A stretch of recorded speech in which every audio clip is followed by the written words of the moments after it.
sendeth so generously of his bounty to our table. Let us show unto him our thanks by devoting our every thought and every waking moment to the contemplation of his goodness and to the resolute pursuit of our moral duty.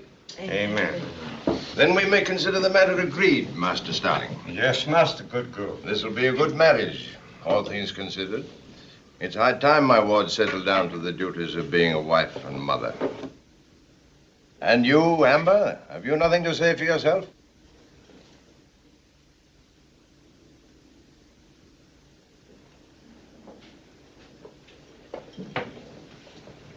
Well, speak up, my girl. I won't marry him. Amber. What did you say, girl? I'll never marry him. Nor any other farmer you try to force on me. Do you think I want to spend the rest of my life in a pigsty? Go to your room. At once.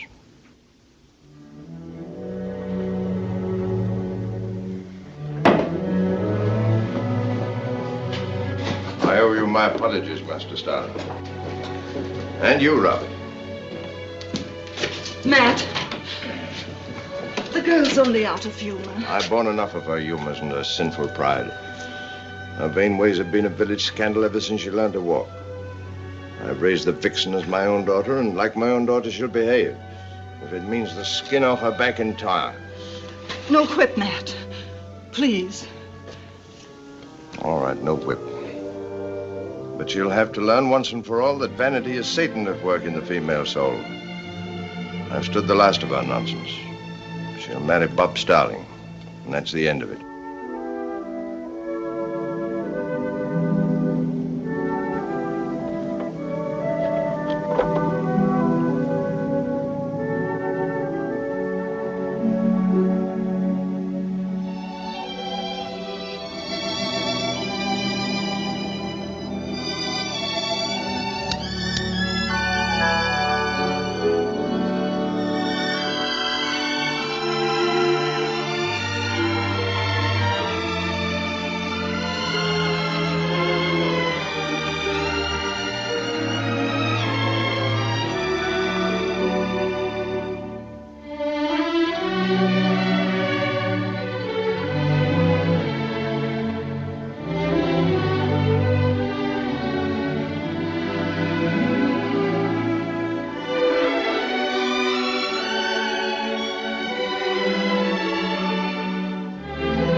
My services, sir. Is there an inn hereabouts?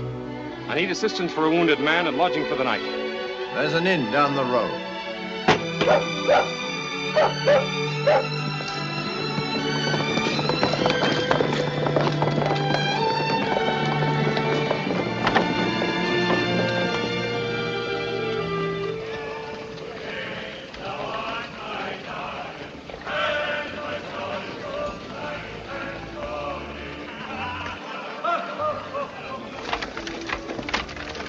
Hurry, wench, hurry. The gentlemen are waiting. Bid them be patient. Supper will be served soon. Mistress Potter. What are you doing here, child? I came to help.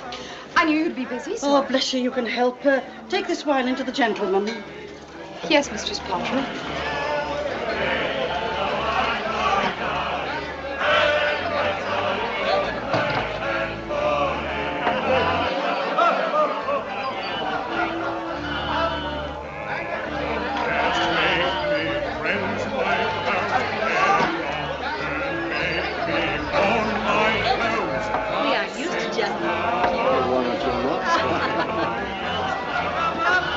My arm.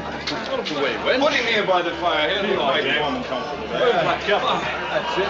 Not so fast, sweetheart. Thirsty. There. Been out of the country so long that even his Puritan wenches seem tempted. That's my eyes.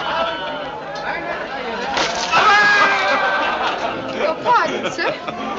There's still 2 days hard riding from London, thanks to that cursed ambush this afternoon. We should be in our saddles by sunrise. When you're fed, gentlemen, get some sleep. Right, Bruce. Good night, Bruce. Well, that's more what nature had in mind. I'll buy a cup of your wine for a kiss. Thank you, sir. Odds blood, have these Puritan devils corrupted our English women with their inhuman ideas? Thank you, my dear. My lord. Come now, sweetheart, be reasonable. You're for London to join the king. We're for London. May I ride with you? Ride with us? Now, there's a sound notion. Harry, no. Oh, but Bruce, where's the harm in it? A new face would liven up our journey. And such a face. Can't I get it into your iron skull that our fortunes depend on our getting to London before the spoils are all divided? Oh, but Bruce, one girl. One little girl. Time enough for wenching when we've made our settlement with the king. Well, you heard what he said, sweetheart. Who is he? Lord Carlton. My name is Armsbury, Sir Harry Armsbury, Prince Rupert's horse. You may have heard of us. The battles of Marston Moor, Naseby. You must be very rich. He's poor as a parson's pig, like all of us. Now come and sit on my knee and I'll tell you all about myself. Better still, you shall take me to the stables. I have to see to my horse. Stables are close behind the inn, so you can't miss them. I'm sure I can't. Not if you show me the way. But he will be rich if he fought for the king. Perhaps. Kings have short memories. But who cares? Now, for myself, I prefer the more simple pleasures in life, such as a pretty face, a figure molded to a gentleman's taste, a little walk in the moonlight. Your pardon, sir. I have work to do. Let's go, Jack.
What is it?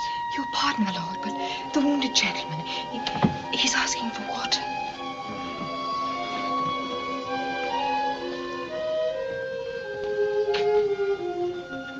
He's fast asleep. Perhaps he called out in a dream. Why did you wake me? Please, take me to London. I've told you I won't. I'll work for you. I'll wash your clothes, clean your boots, anything. For the last time, no. Carlton. Carlton. Some water.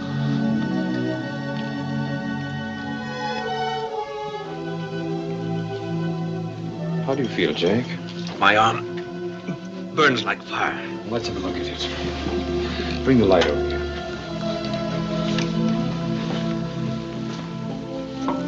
You're a very lucky man, Jake. A fanatic takes a shot at you, and you've earned yourself a pension from our most generous sovereign. Now, I had nothing but a couple of old flea bites to show for my long and loyal service. And what's a flea bite to a king? And though he was no stranger to him, when he was hiding his royal carcass in France. Oh, stop bleeding. You'll stay here till you're fit to ride, Jack. When you reach London, ask for me the Saracen's Head and its sepulchres. There. Thanks, Carlton.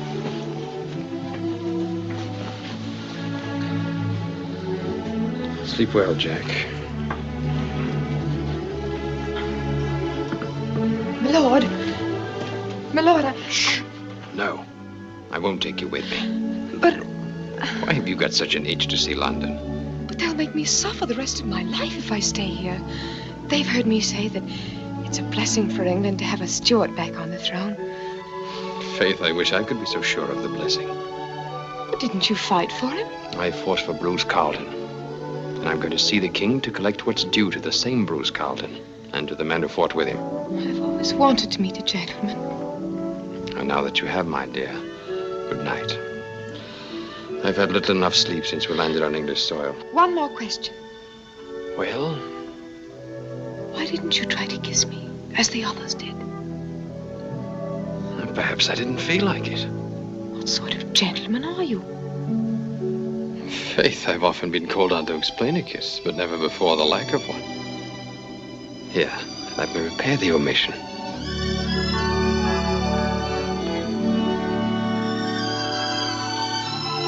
Thank you, my lord.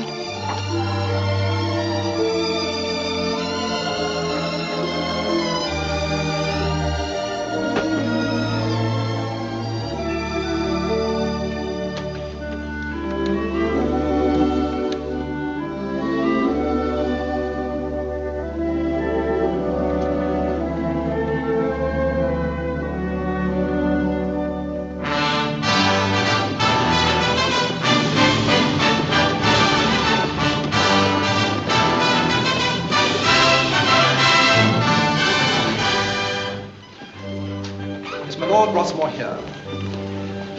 Sir Thomas. His Majesty will be pleased to see you now. Thank you. Lady Anne. Sir Thomas. How does it seem today? We were here yesterday, you'll recall. Well, let me see. You are... Baron Carlton, as you well know. And Sir Harry Armsbury, both of Prince Rupert's horse. Oh, yes, of course. His Majesty's apologies, gentlemen. But he will be unable to grant you an audience today. But we've been here since... Tomorrow? I fear that will be impossible too, my lord. The next day? I'm afraid not, my lord. When? Next month, perhaps. Next month? You'll understand that His Majesty's calendar is very full. More so than his memory, I gather. I'm certain I cannot have heard your lordship aright. Your pardon, gentlemen.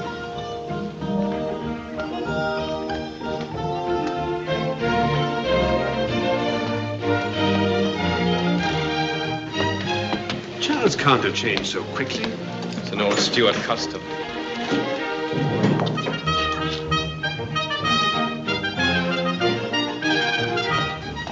Why, Barbara.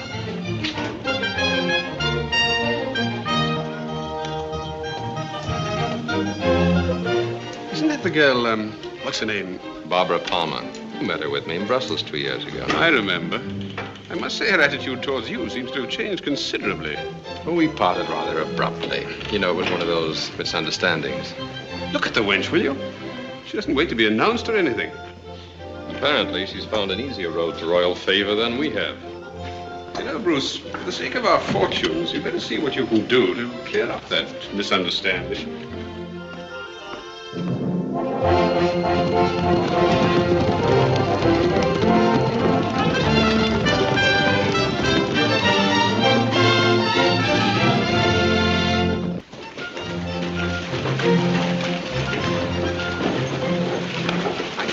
We'd better keep it to ourselves if the king wouldn't see us. We had indeed. It might have a serious effect on our credit. Oh, your servant, my lords. Ah, there you are, my good Gumbo. Will you join the lady, or have you already... What lady? Where are you taking her? Well, your cousin, sir, the Mistress Sinclair. She arrived while you were out, dressed like a country lass. Poor lady, having to hide from the Roundheads all these years. Well, strike me blind. What are you doing here? Where shall I put the tray, sir? Anywhere on the table. What is that? Oh, your lordship will understand that I have no rooms. The whole of England seems to have come to London, so Mistress Sinclair suggested that I put a cot in here. Will that be all, sir?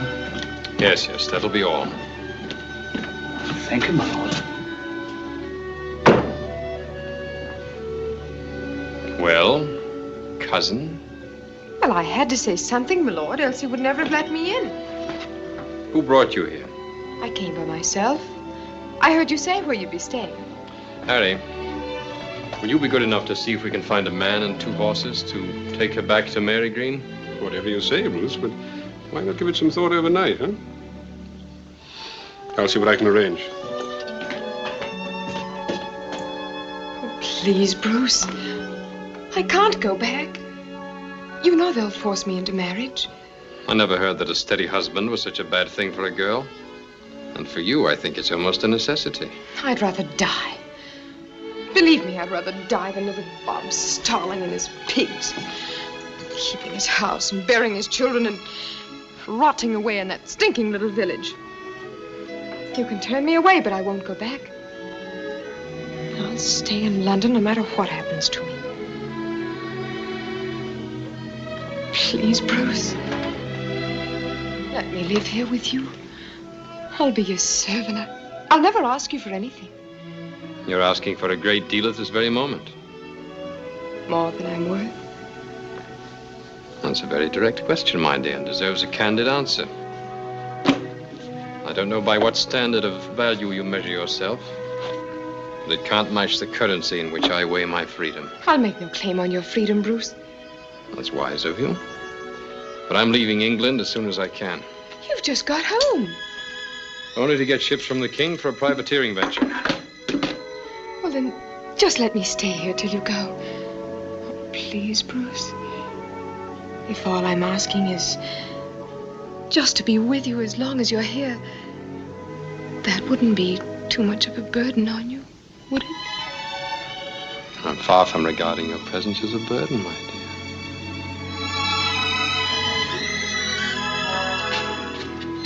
Well, I found a man who'll do it. It'll cost a bit of money, but...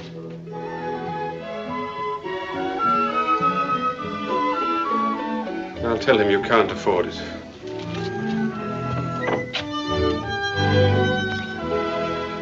It's a great honor to have your patronage, my lord.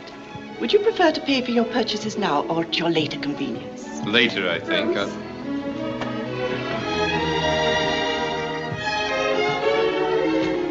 Is it worth the money? Well, I had my doubts, but now...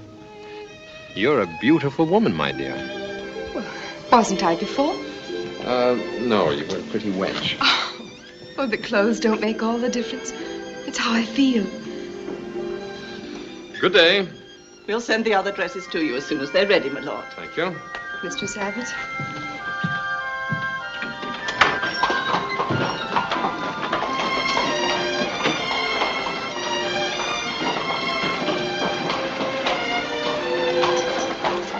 Saracen's here. Yes. I can't wait for Harry to get a look at you. Well, I can. Bruce, we haven't had one moment alone together. Couldn't we do without Harry just this evening? Spring Gardens instead. Yes, sir.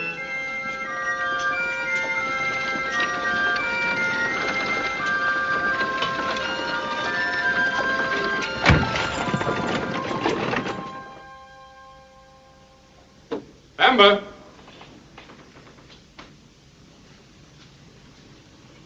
Amber?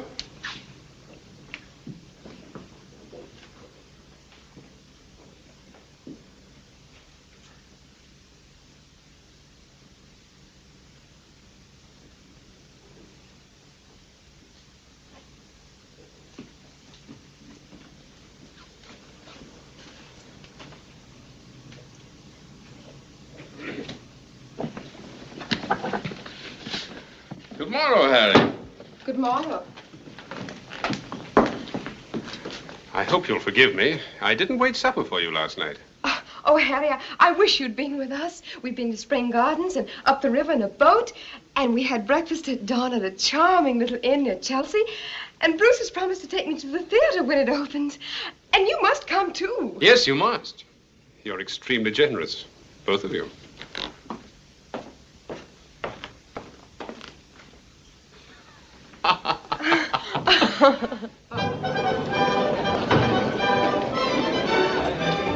Harry, look, there's Stanhope. Sink me, who's the wench with Carlton? I don't know. But he shouldn't be allowed to keep it to himself. Osprey, who is she? His cousin, Well, good luck to your privateering plans, Carlton. Thank you. What's privateering? Oh, taking treasure ships on the high seas. Oh, piracy. Well, not quite. Pirates get hanged and privateers share their profits with the Royal Treasury. Jimmy. Buy my oranges. Oranges. Well, shall we sit down? Buy my oranges. Only a shilling apiece. A shilling, gentlemen. Oranges? An orange for the lady, sir. Only a shilling apiece. 2 households. Buy my oranges. Both alike in dignity. In fair Verona, where we lay our scene, from ancient grudge break to new mutiny, where civil blood makes civil... Bruce, she's here, alone. From forth the fatal loins of these two foes, a pair of star-crossed lovers. So that's Mistress Bond. Well, I don't see why she's considered too beautiful. Don't you? Oh, she's well enough if you like her kind. But you would think His Majesty could choose someone more fit to be a countess. Countess? Of Castlemaine. The dressmaker says it may happen any day now. Curse me, women are wonderful. Not would remove. Is now 2 hours. Daddy, this is my chance. You watch for the king. Which, if you with patience... Harry, what's... We'll wait outside. What here shall miss, our toils shall strive to mend. Gregory, on my word, we'll... Harry, look! May I join you for a moment? Aye, me, and we be in Very well. We'll draw. Come on. What's he doing up there? It's quite simple, sweetheart. Bruce wants ships from the king and Palmer's the person to get them for him. Purely a matter of business. I know what sort of business a man has with a woman like that. Thou runnest away. The king. It's really him. No, sir. I do not bite my thumb at you, sir. But I do bite my thumb, sir. Do you quarrel, sir? Stella. Your Majesty. You stay here. Where are you going? To warn Bruce, you little fool. What would Bruce only said to watch? Don't you realize what will happen if Charles finds them in there? Of course he won't get his ships. You treacherous You bird. lie! Draw, if you be men! Gregory, remember thy swashing blows! It's too late now. Hark, fools! Put up your swords. You know not what you do. What? Art thou drawn amongst these heartless hinds? Turn thee, Benvolio, look upon thy death. I do but keep the peace. Put up thy sword, or manage it to part these men with me. What, draw on and talk of peace? I hate the word as I hate hell, all Montagues and thee. Have at thee, coward.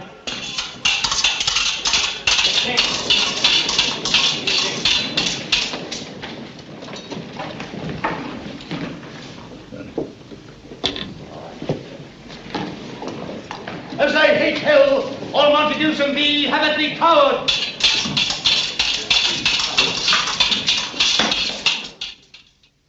Of course, there's always a chance that he might not hang you. He might merely have your nose slit or boil you in oil. Well, that's the end of my privateering venture. That's certain. And of my petition to have my estates restored.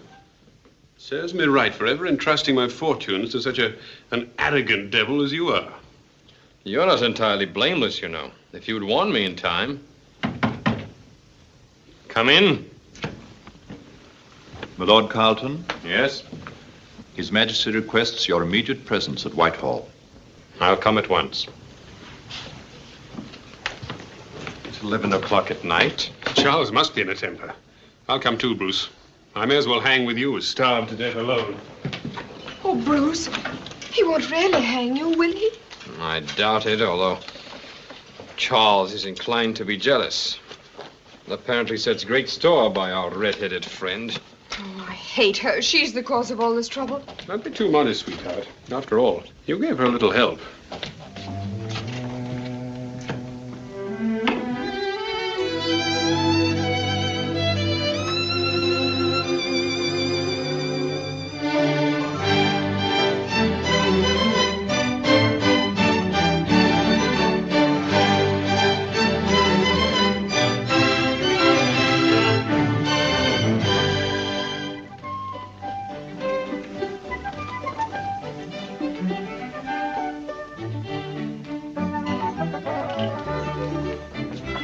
My services, my lord. My services, Sir Thomas. Please come with me.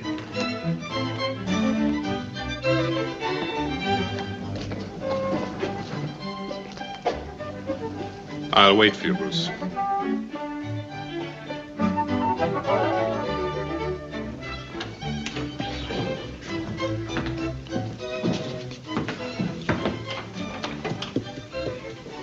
Come in, Carlton. You may go, Sir Thomas. Your cup, my dear.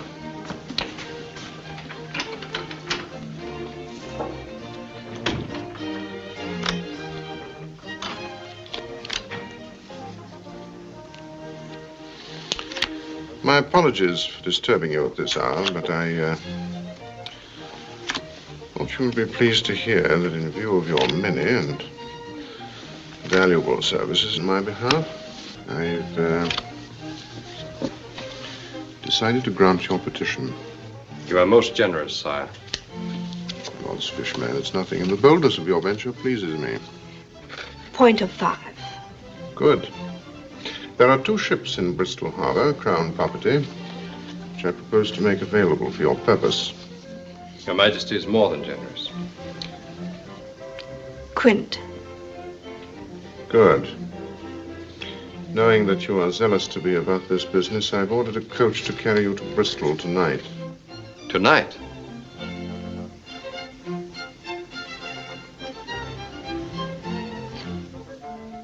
Trio.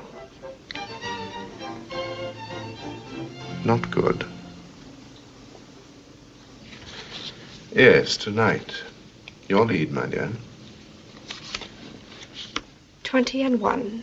I believe that your original plan called for a voyage of 6 months' duration. Yes, sire. I suggest that you prolong it for as long as the health of your crews and the safety of your ships will permit. I understand. And now, good luck and good hunting. I am deeply grateful, sire, but... Well? I fear I cannot avail myself of your Majesty's generosity. You cannot. I am under obligation. My petition was not for myself alone, but also for Sir Harry Almesbury and the other gentlemen who fought with me in your Majesty's behalf. Are you making conditions, huh? My honor makes the conditions, sire. Surely that will be understood by the first gentleman of the land. Pandering to one's honor can be an expensive vice. I must take that risk, sire. What do they want? Your equerry has their petitions. Oh, very well, they're granted. Thank you, sire. 26 and 15, that's your trick, my dear. Bon voyage.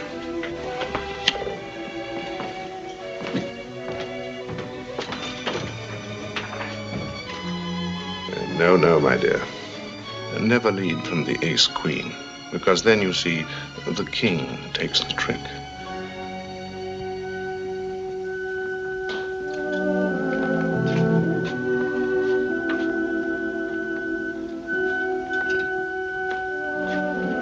No. Let her sleep. Aren't you going to tell her? You can tell her in the morning after I'm gone. Don't you understand? The wench is in love with you. She's in love with her own ambitions. I'm only part of them. You're wrong, Bruce. And you always work cold-blooded about everything. I'll help you pack.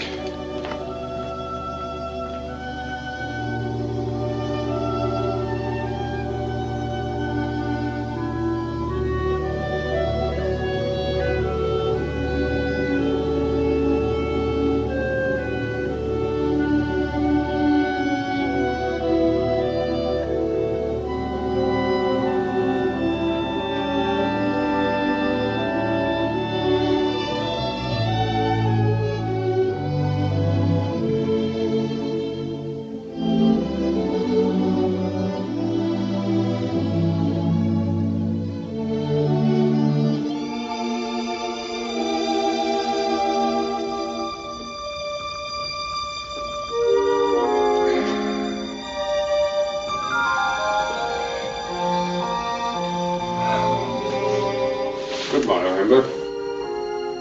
Oh, good morrow.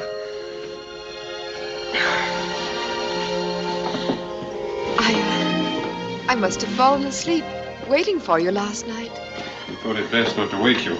Bruce threw a blanket over you while you slept. Are you leaving? Yes, for Almesbury Hall, before the king changes his mind. Almesbury Hall? And the king? We found him in a generous mood last night. I have my estates again. And Bruce, my dear. Bruce.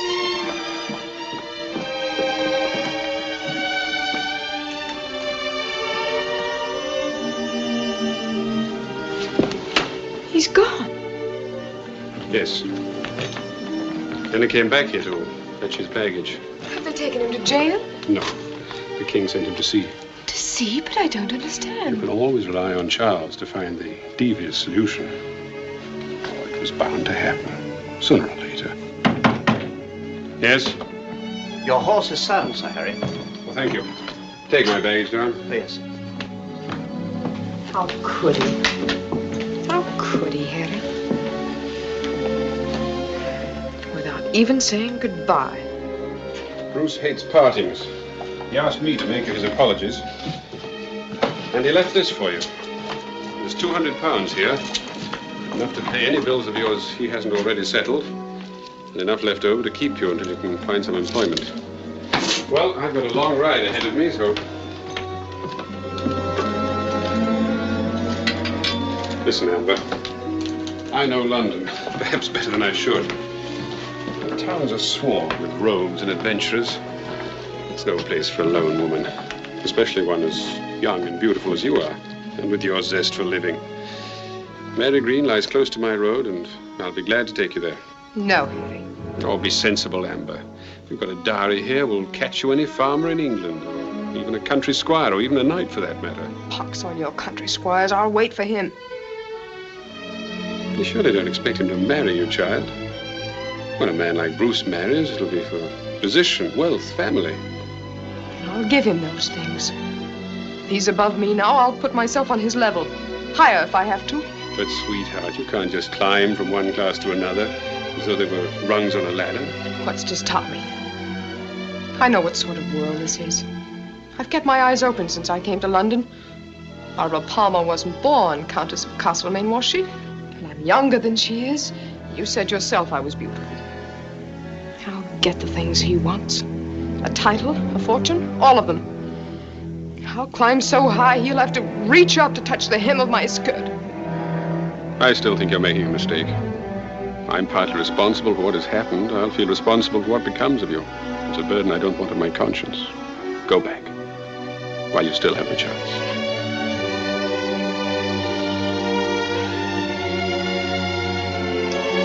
Good luck.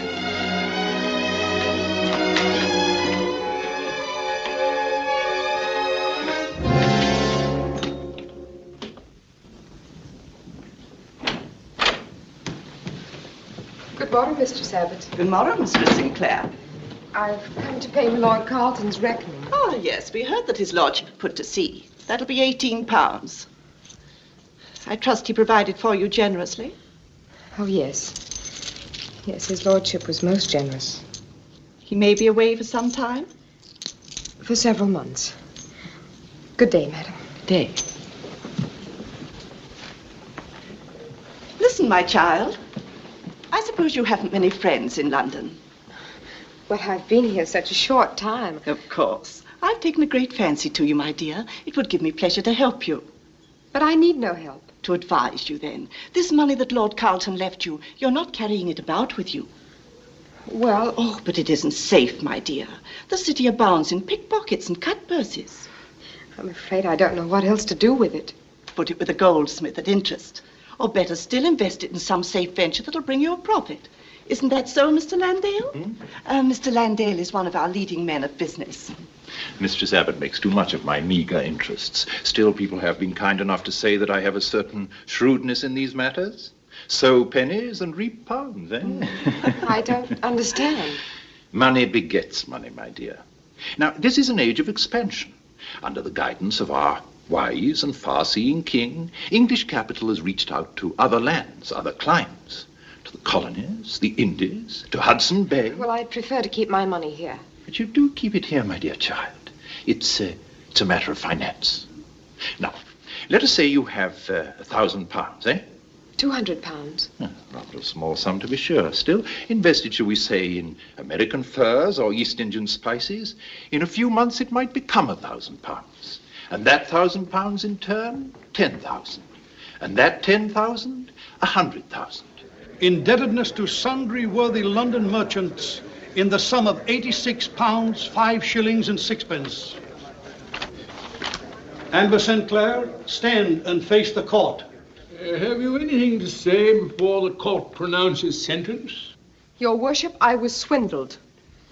That man and that woman there. They are numbered, I believe, among your creditors? But they stole my money. What have you to say to the prisoner's charges? She's a woman of unsavory reputation to whom, out of pity, I advanced credit. She has since refused to pay me her just debts. I, too, was deceived by her, your worship. It is weakness, I know, but we are all loath to see the evil that lies behind a pretty face. You told me you were a merchant. You're not. You're no better than a common thief. Oh, order there. You will address the court, if you please. Your worship, if you'll but send word to my Lord Carlton. Oh, where is he? At sea. At sea? Well,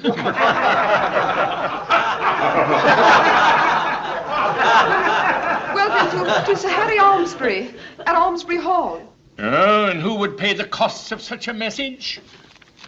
Committed to Newgate Prison until such time as the indebtedness is dispelled. And next. But, your worship, I'll never be able to pay my debt if I'm in prison.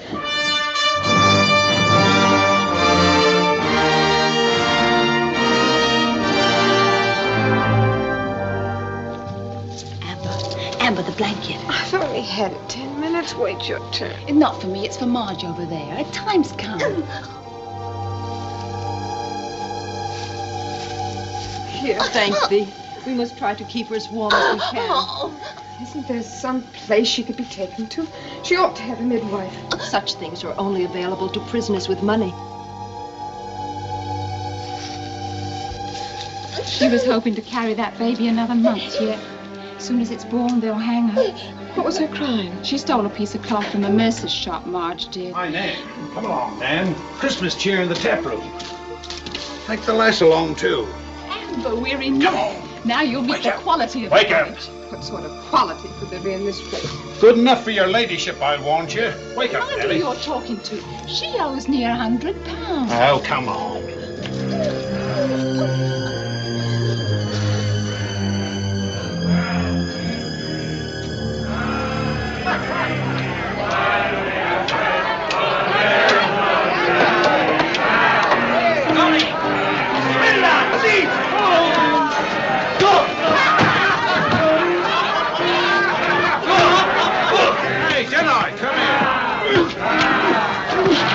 Here they are for Your you. servant, ladies.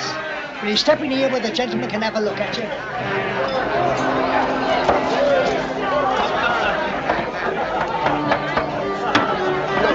Here's a likely wench. Give me a kiss, sweetheart. Go! Gentlemen, let them go. Gentlemen, thank you. Jack Mallet, madam. Your service. Black Jack, the highwayman. Your servants. May I offer you a glass of wine? Did I? At your service, sir. Bottle of your best Madeira. Yes, sir. That table over there. Go on, Amber. I'll find my own company. Madam?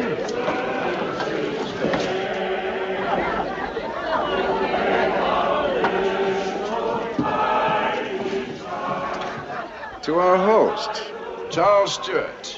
May God preserve him and our beloved land.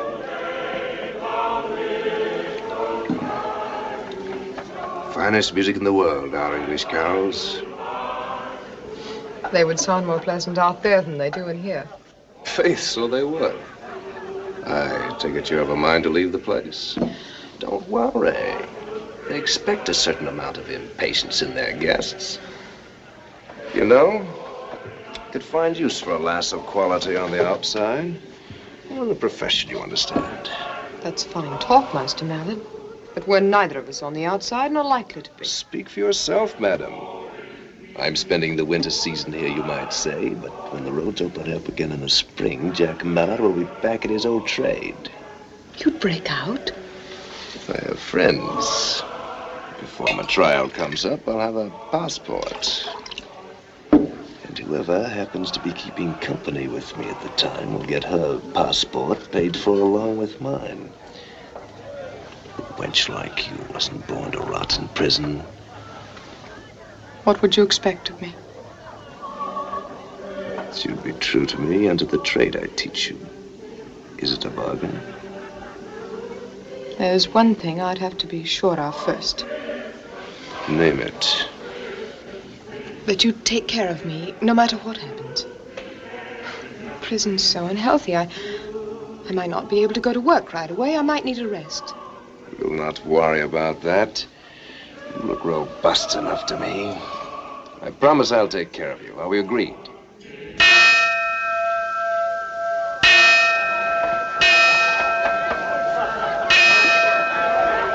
you that in the condemned old do lie, prepare you, for tomorrow you shall die. And when St. Sepulchre's bell tomorrow tolls, the Lord have mercy on your souls.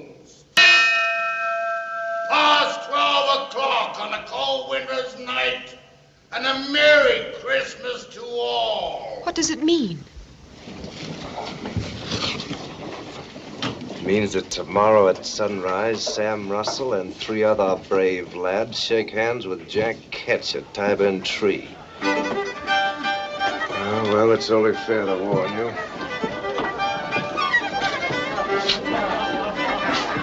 See this? Last time they branded me on the thumb.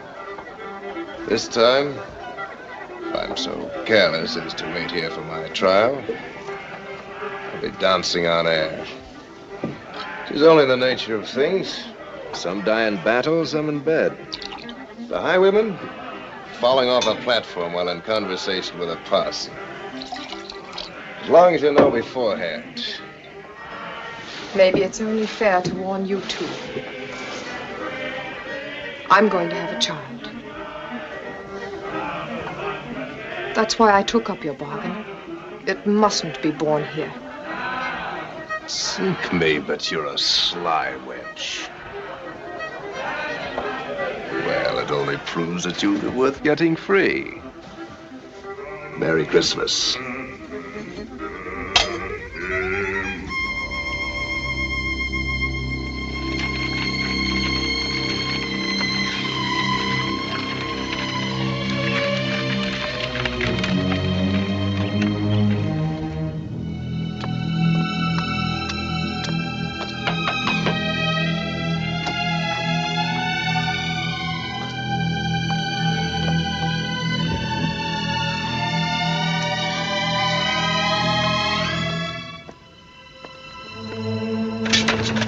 Hello. Welcome home. Blueskin. Hi. Oh, Jimmy. It's good to have you back. Mother Redcap's been expecting you.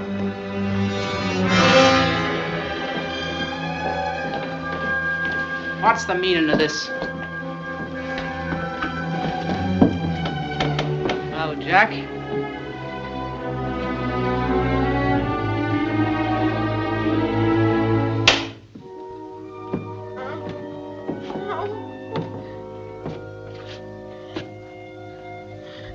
I thought we could find a use for her. Time's close at hand. Who'll pay her expenses? She'll earn them back. I'll stand bond for that. Your bond had more meaning before they burned you on the thumb. I'm thinking it's wiser if we keep you off the highways for a while. There's less danger working the streets here in London. Maybe you can bring back some of the purses that the city fops carry for their gaming. Here are your pistols. You got them back from the watch. They cost me £4 7 6 in garnishes. Now, Mother Redcap, we'll not worry about a little something like that. You also owe me £100 for arranging your escape. And I don't like strangers in my house. You can't turn her out now. I can and I would.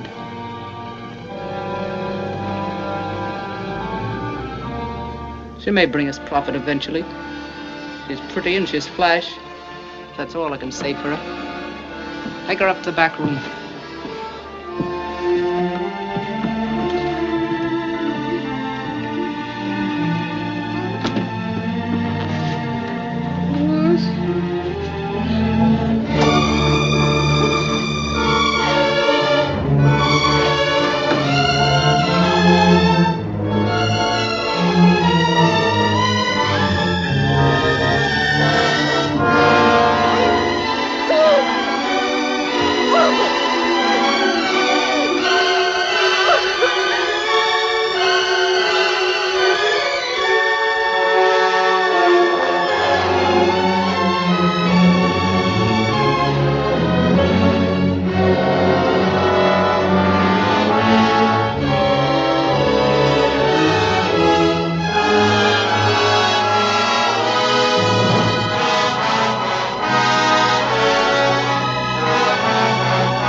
Follow me, Geoffrey. My coachman knows the way. I shan't fail you.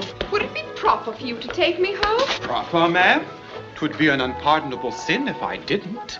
My carriage is down the street. Oh, but it's just a short walk through the alleyway here. Through the... as you prefer, sweetheart. It's a great deal more comfortable in my carriage. I'm sure you'd like that better. Oh, no, sir. It's only a step more. I assure you. Your pardon, sir? Close upon you. Yes. Good work, Amber. You picked a fat one. Here they come. Stop! In the king's name! Run! Run for your life!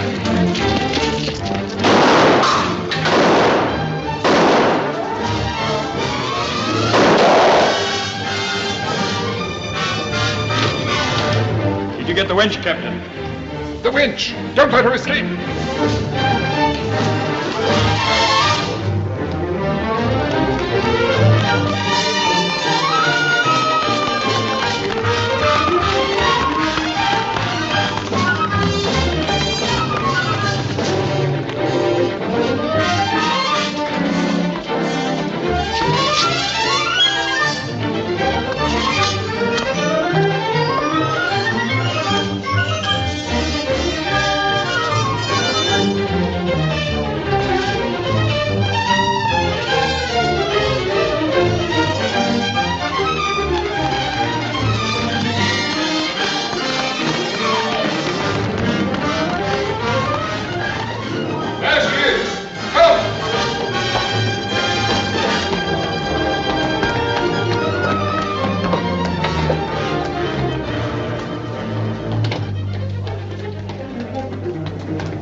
This is the winning throw, 16. Oh, too lucky. He did it again. Your call, Morgan. No, I've lost my limit for tonight.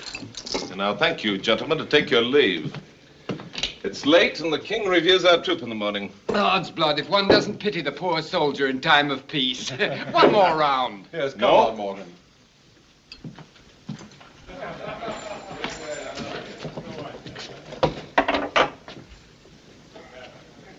Well... Oh, please, sir. You're not angry because I took refuge in your house.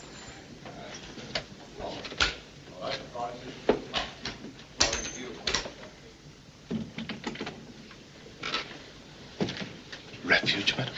Yes, I was returning from the tavern with a gentleman, and he tried to force his attentions on me.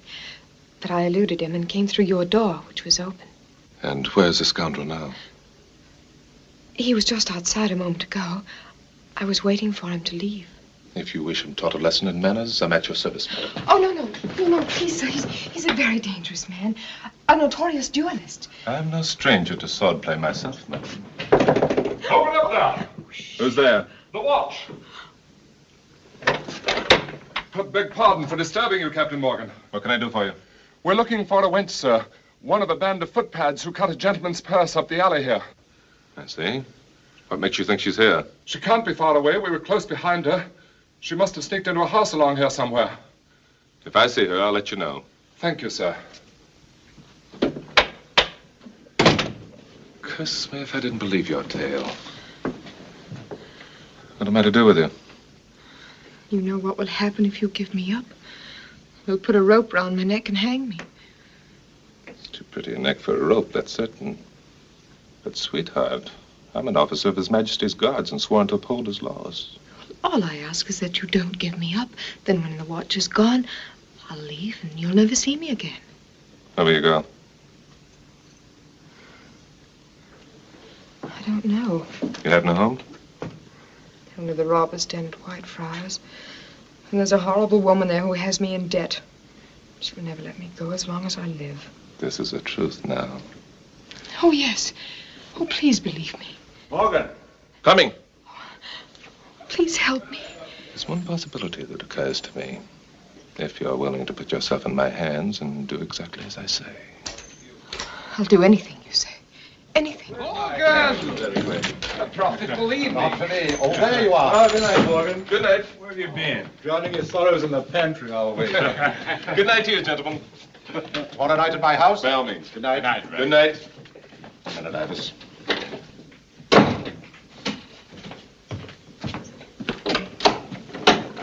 Come in.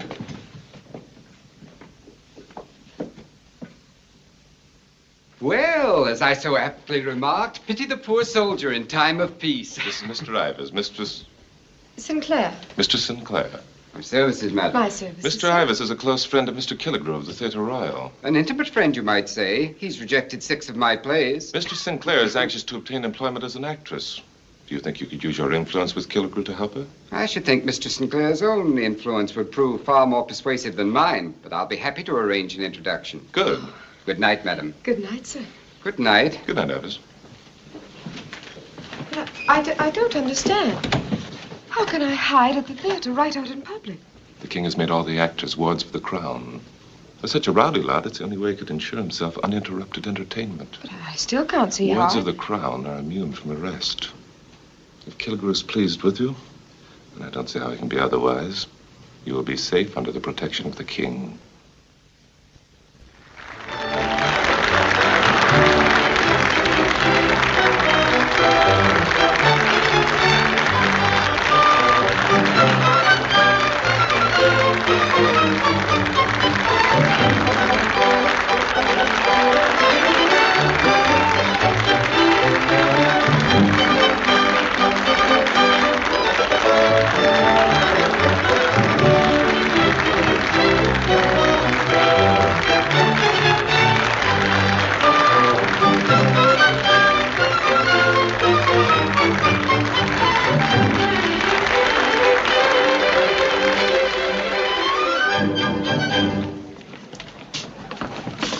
Amber. Amber. Yes, Mr. Killigrew. The Earl of Radcliffe wishes to meet you. Mistress Sinclair. My lord, I would be greatly favored by your company at supper this evening, madam. you're very kind, my lord, but I'm already engaged.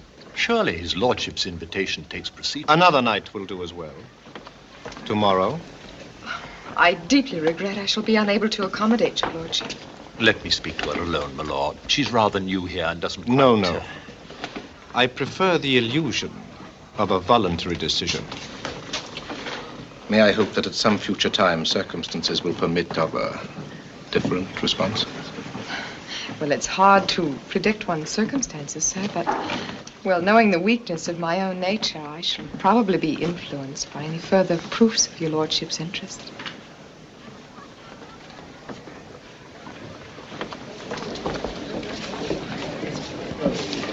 Delightful, Mistress Sinclair. Thank you, my lord. Amber, there's a gentleman to see you. Hattie! So it really is you.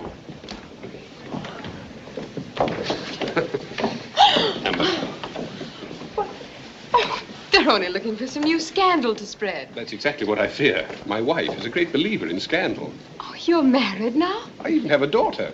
Oh, how Oh, wonderful, Harry. But what about you, Amber? About me?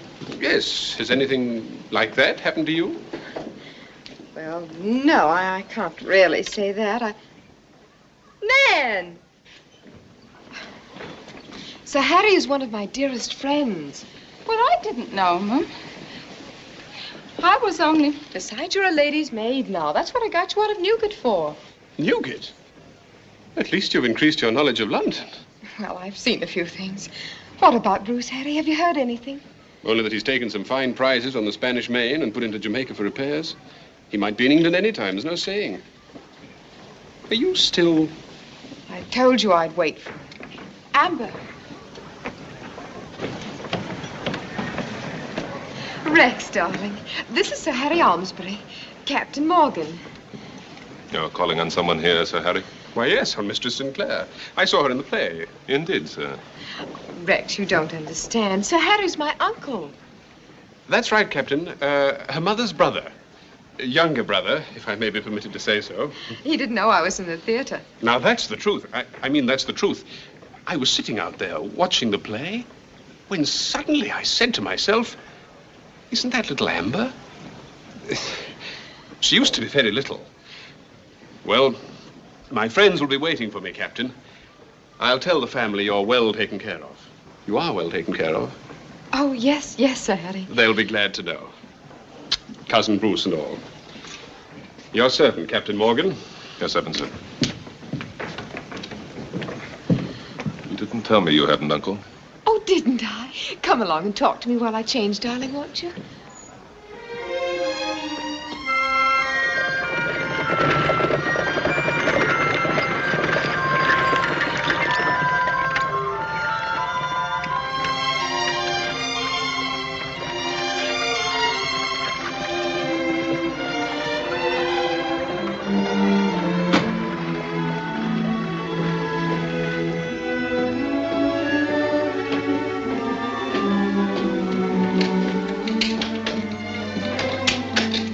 I'll have supper in a few minutes, milady. Thank you, Ned.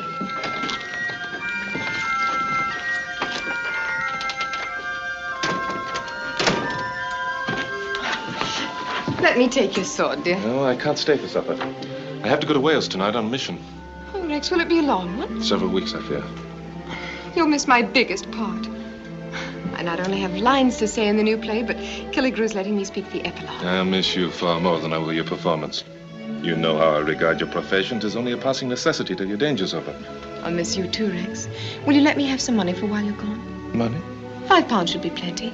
But I gave you £5 2 weeks ago, Amber, and I... Well, I know I'm not very prudent, but you do like me to look pretty.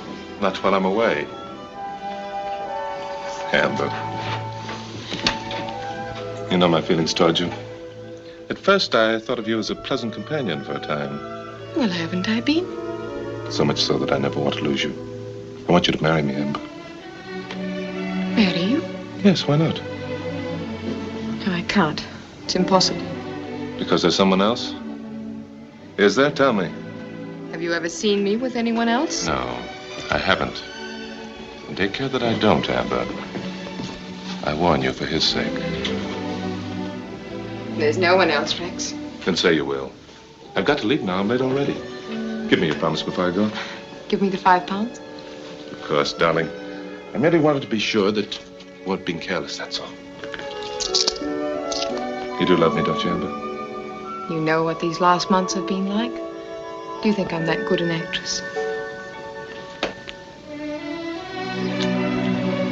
I think of you every moment of my journey.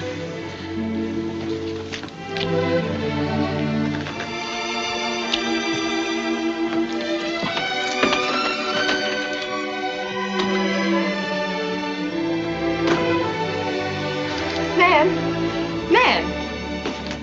Here it is. The last of what I owe Mother Redcap. Now she'll let me have the baby. Well, that's fine. You take it to her first thing in the morning, and then we'll find a wonderful place in the country for little Bruce. Are you planning to marry Captain Morgan? Of course not. You know I'm in love with Bruce's father. Oh, I know it, and you know it. Most of the time. But the captain doesn't know it. I never knew anyone could lead a man on the way you can, Amber.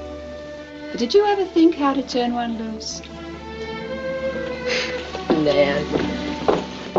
Then, since no barrier now remains, we'll post the banns at once and have them married within the fortnight. What say you to that, Sir Brian? 'Tis all I ever wanted. And you, my dear niece, shall he not be rewarded with your love and your fortune? Nay, never mind. I'm sure you will agree we need no verbal token of maidenly assent. Her eyes have spoken. Who'll buy my oranges?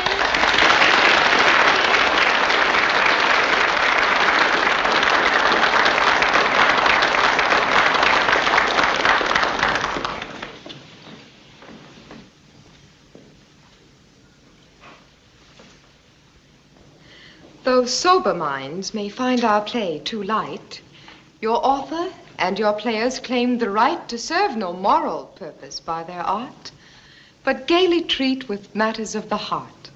And should some critic for this reason frown, why, we'll appeal the question to the Crown.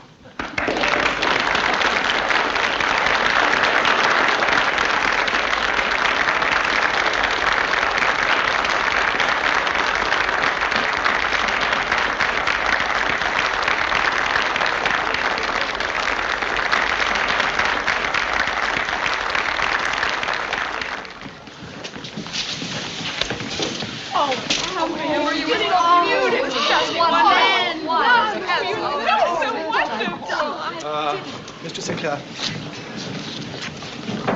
Madam is invited to an informal supper as soon as she has changed her costume. I'll await your convenience outside. I told you. She's going to the palace. Some girl. Oh, girl anyway. Oh, whatever will I wear? I don't know what Amber? Oh, Harry, I can't stop. Now I've got to change. Well, in that case, I won't detain you, but,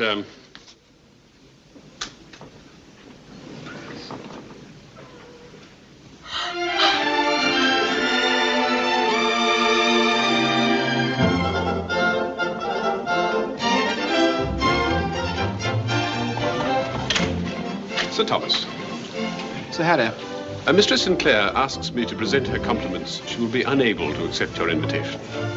But doesn't the wench understand? It's not my invitation. She understands. But she was so overcome by the honor that she's in no condition to respond to it. I can wait. I'm afraid not. At this very moment, she's running a high fever. Some other time, perhaps. And please extend to His Majesty my best wishes as to his own well-being.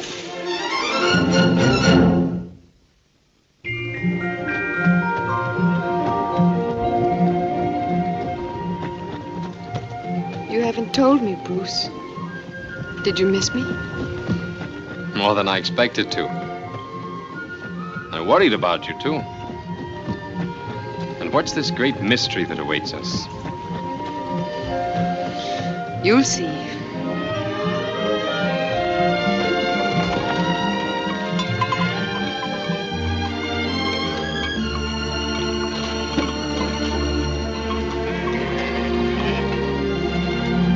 Wait here, please.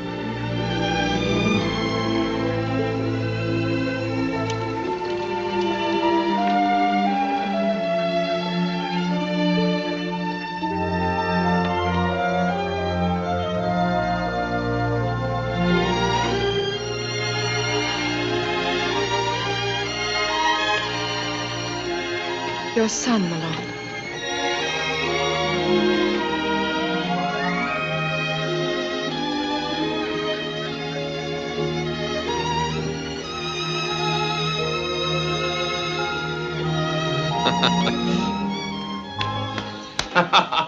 Well, our son's a freebooter. Very well. I'm ready to pay ransom. What'll it be? Indian chief. Indian chief. Very well. I'll tell you a story about my great friend, the Red Indian chief, Matacumsit. Do you know what that means, Matacumsit? What? That means big chief who's not afraid of the dark. Are you afraid of the dark? No. Good. Then I'll bring you a tomahawk my very next voyage. Bruce, why do you fill his head with tales of wild savages? Well, Matacumsit's no savage. By their standards, he's a gentleman. And far more of one than most of our London courtiers. Come, darling. Mrs. Chiverton's waiting to put you to bed. Give Mother a kiss. Hi. Sleep well. In the morning, we'll look for birds' nests. Good night, my angel.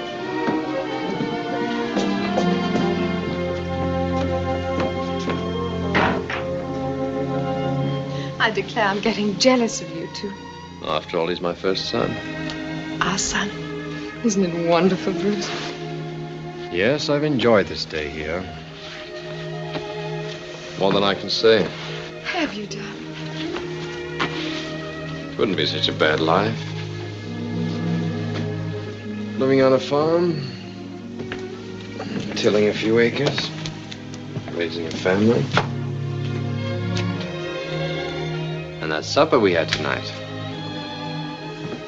I'd no idea you'd such a way with mutton and greens. Darling, you forget I was brought up on a farm. Couldn't forget it tonight. You haven't changed so much from the girl I met in Mary Green after all. Why, Bruce, you know I've changed. I'm learning to read, and I don't say Gemini anymore. And I can hold my own with any of your Whitehall ladies. I dare say you can. Oh, darling, I've been making such wonderful plans. I'll leave the theater and we'll take a house in London for the season. One of those big houses with a lawn that stretches all the way down to the river. And we'll invite the whole court to our entertainments. All except Castlemaine, of course. They say the king is tiring of her anyway. Please, Bruce. Sweetheart, I'm going back to sea. You going to be a pirate all your life? I've no stomach for life at court. Well, what's so fine about life at sea? It's clean, for one thing. What would you do if I hid myself on your ship? Clap you in irons. Besides, what would Captain Morgan say? I've told you he means nothing to me. That's not what I heard. Well, he helped me when I had some debts to pay. And I suppose he knows you're here in the country with me. Why should I have to run to him with all my comings and goings? Please believe me, Bruce, there's no one but you. There never has been and there never will be. I've never asked you if there was. But I want you to know.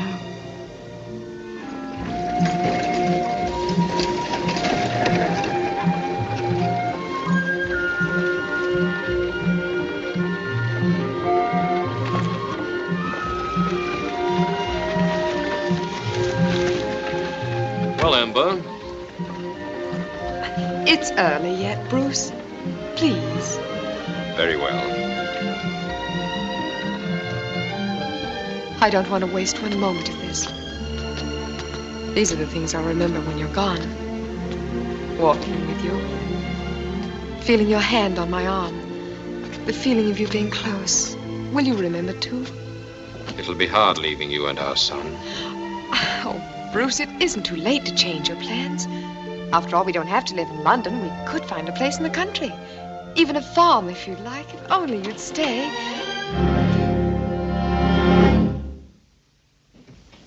My Lord Carton? At your service, sir. My Lord realizes, of course, that he's done me an injury, which one gentleman may not accept from another. Rex. If I have, sir, 'twas not by intention. My friends will call on you at your earliest convenience to arrange a meeting. Your servant, my lord. I'm at your service, Captain, of course. But surely there can be no harm in discussing our differences. The lady is an old friend of mine. I intended no violence to your honor in paying my respects to her. Is it your custom to pay your respects to a lady promised in marriage to another gentleman? I didn't...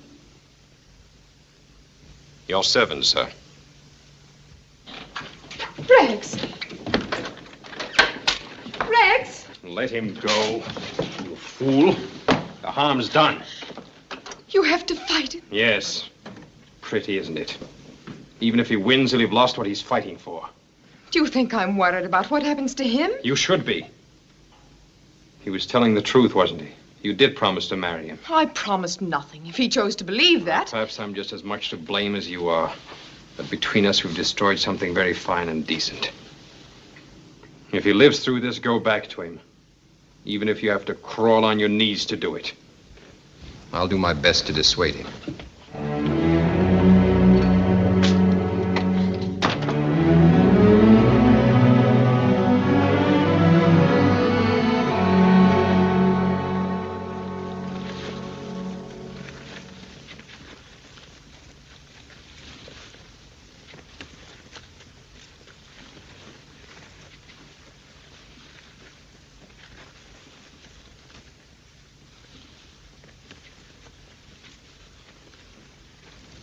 Ready?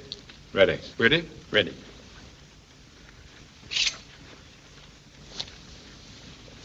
Gentlemen? Ready. Ready?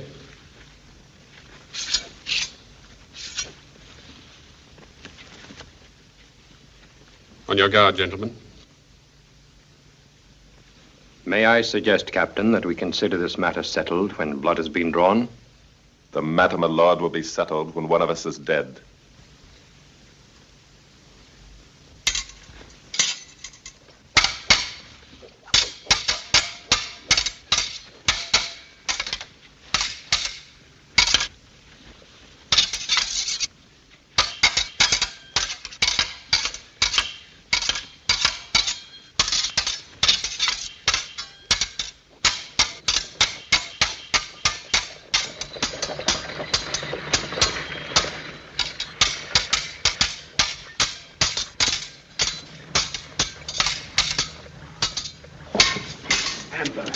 Henry, stop it. He'll be killed.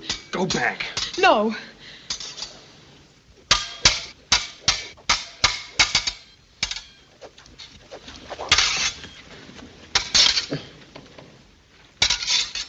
Oh, he's wounded. Don't move. Surgeon.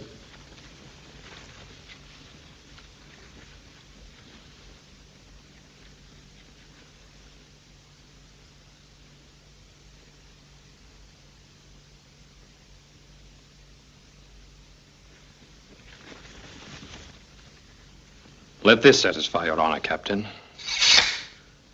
Take your sword, sir.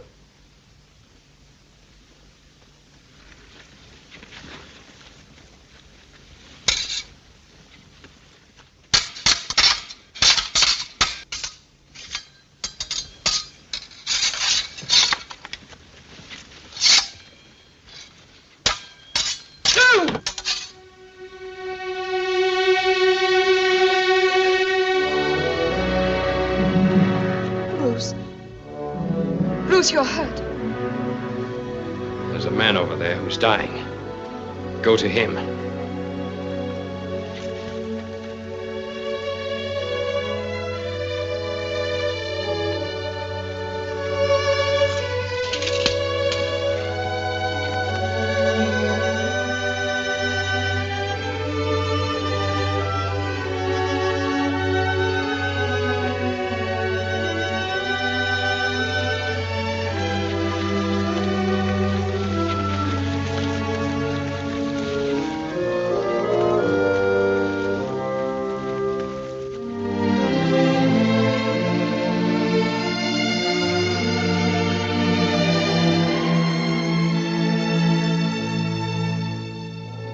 Thank you, Surgeon. My lord. Bruce. In heaven's name, Amber, haven't we caused enough unhappiness? A nameless child and now a dead man. May God forgive us both for our sins.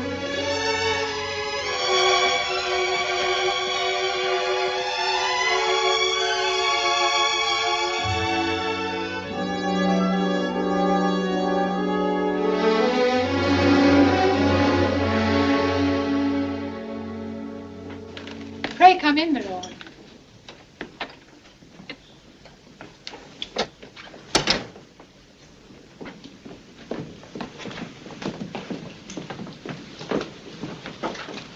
I trust I find you in good health, Mr. Sinclair. Thank you, my lord. As it happens, I've been suffering from the vapors. The shock of the recent tragedy which befell your betrothed, no doubt. I fear so. May I offer you my sincere condolences, madam? It was for that reason I called. I'm grateful, my lord. I am no stranger to sorrow myself.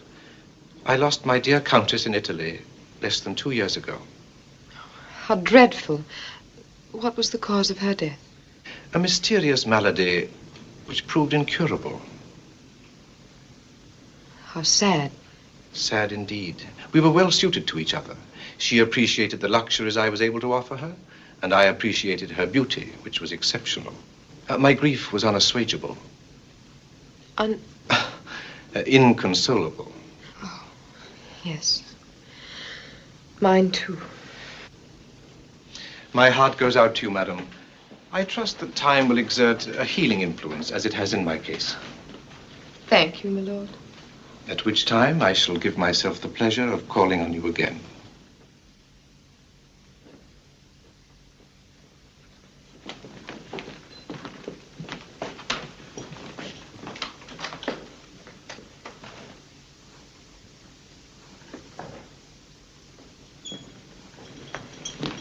What do you think, Nan? The old devil wants to marry me. Oh, Amber, you'll be Countess of Radcliffe. Yes. But I'd like to know how his first wife died. It's a lovely day. It is indeed. And permit me to add, madam, that its splendor is outshone only by the radiance of your person and the felicity of the occasion. Congratulations. Congratulations, Radcliffe. Redmond, my dear friend, your ladyship. Such a beautiful ceremony. The poor dear bishop hasn't spoken so distinctly since his last attack. And what a notable company. We hadn't seen the like of it hereabouts for years. Perhaps we can thank the plague in London for that. I hear there's not a man or woman of gentle birth left in the city. Oh, don't speak about it, my lord, please. I simply can't bear. Now, Constance. I know all the arguments about how overcrowded the city is. But I still can't help feeling sorry for the poor creatures, dying like flies. Your pardon, milady. Gentlemen? Gorgeous creature. Extraordinary. Found her in the theater, I'm told. Oh, my dear. How can you repeat that outrageous story? His lordship will think we believe it. Do not distress yourself, Lady Redmond. It is quite true. My wife was compelled by the exigencies of fortune to exhibit herself on the public stage. But I have chosen to consider her past life a closed book, and to devote myself, as perhaps the foremost of my marital obligations, to her complete re-education. Your ladyship? Thank you. Redmond? Thank you. Harry. My congratulations, your ladyship. I owe you a debt of gratitude. You've restored my shattered faith in gambling at long odds. Oh, Harry, stop it. You're the only person around here who doesn't talk like something out of the old court. And look like it. Your husband was a friend of my father's, you know. Well, if he'd been any younger, he'd never have married me. When if he'd been any older, he couldn't have. Oh, Well, you got what you wanted. Money and a title. a better one than Bruce's. What do you think, Harry? Shouldn't a baron be satisfied with a countess? He might prefer one unencumbered by a husband. Oh, he'll be no problem. Our marriage is simply an arrangement. He wanted a young wife, and I wanted a title. Besides, he can't live forever. He's making a very impressive attempt at it. Do you expect Bruce to see your arrangement the same way that you do? Everything I've ever done has been for Bruce. I hope he appreciates this last gesture of yours. You'll have a chance to find out shortly. I saw him in London before I left last night. In London? Yes. He's having trouble getting his cargo unloaded. All the people that haven't left the city have shut themselves up in their houses against the plague. Well, where is his ship? St. Paul's Wharf. What can you possibly... Oh, Harry, do me a favor, will you? Tell my husband that I was called away suddenly. Make up some excuse. You know, one that will sound reasonable. Reasonable? Amber! No Londra, signora. I know Londra. C'è la peste a Londra. What about you? Will you drive me for £5? 10?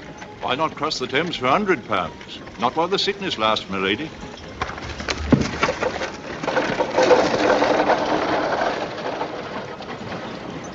But Amber's always been devoted to her grandmother. I fear the news may have unsettled her wits. Galeazzo! Io non sapevo, Eccellenza, che la signora voleva di andare a Londra. Imbecille.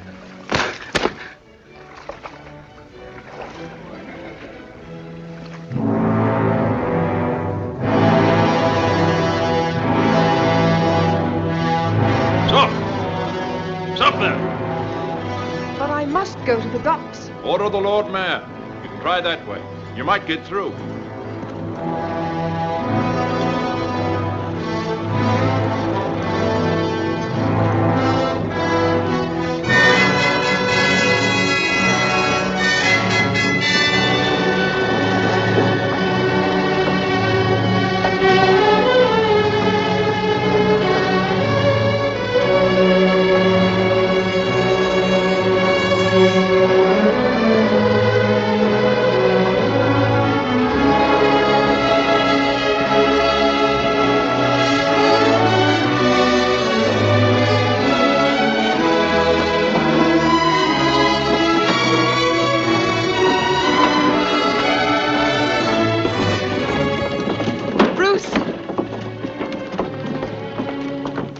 devil are you doing here? I heard you'd landed.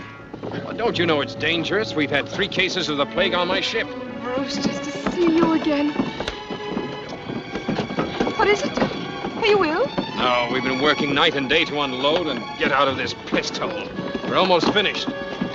You need some rest, darling, and something to eat. My carriage is down there. Bruce, please, darling.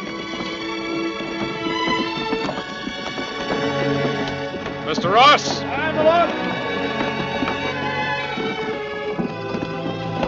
Carry on.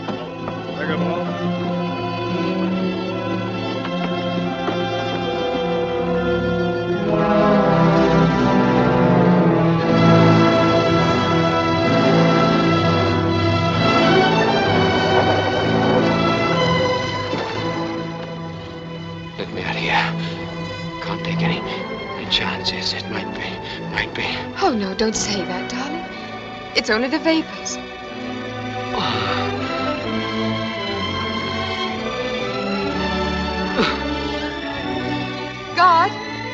Guard, please. Stand clear. Oh, I must get him inside. Here. I'll give you £10 if you let us go in that house. Stop it.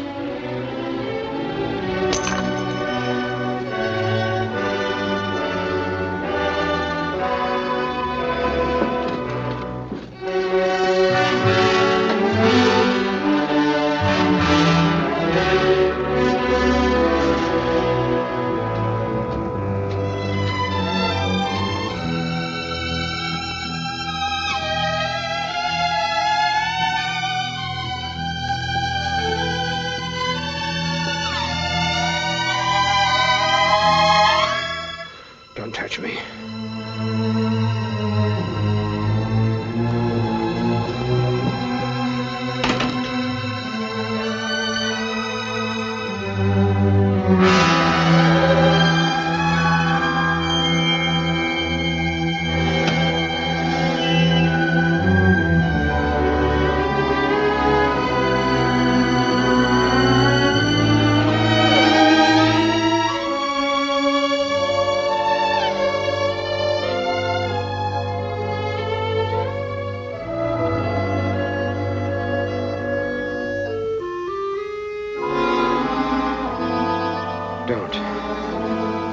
Don't, Amber.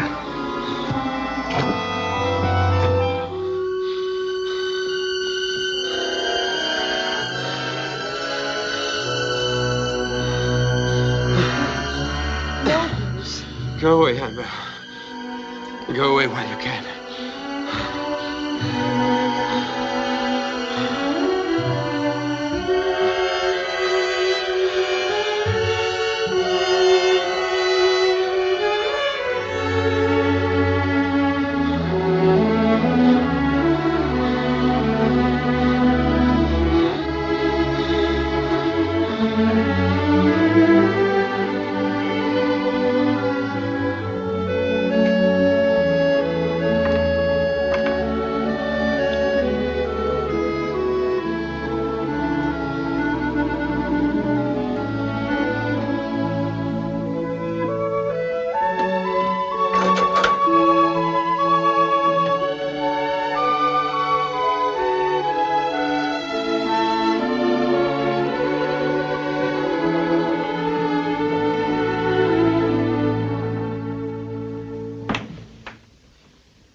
Well?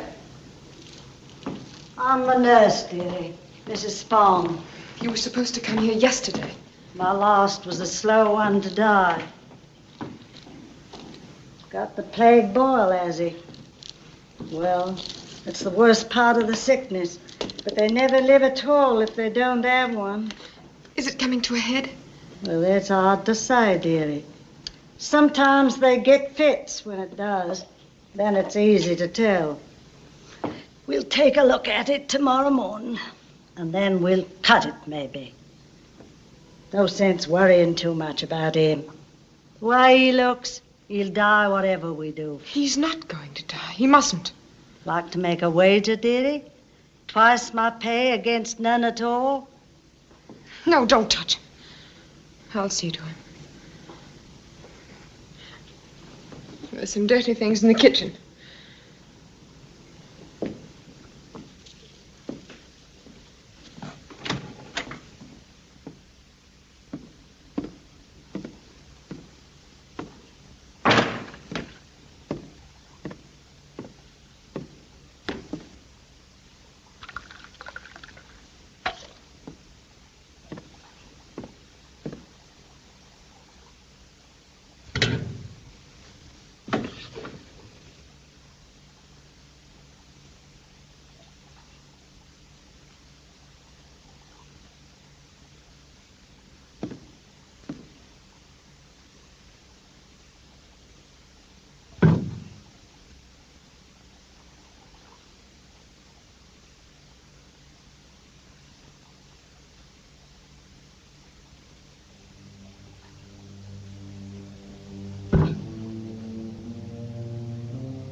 What do you want? In there. Oh, very well.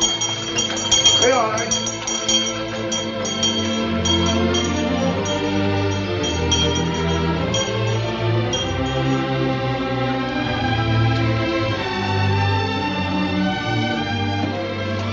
Where is it? On the floor.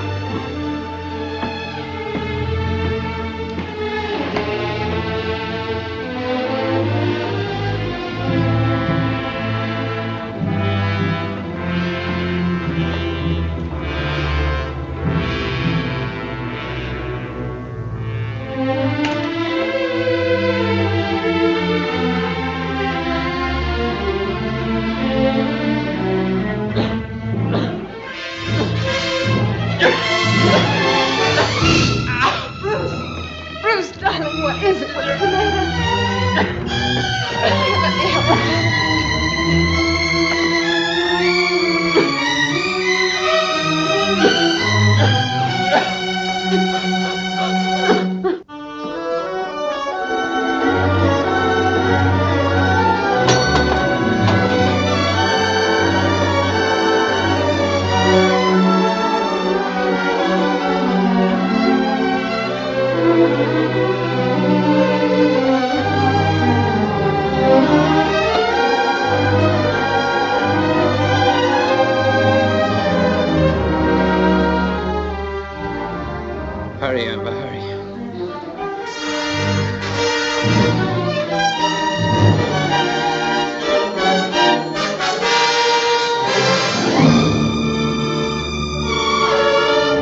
I can't do it.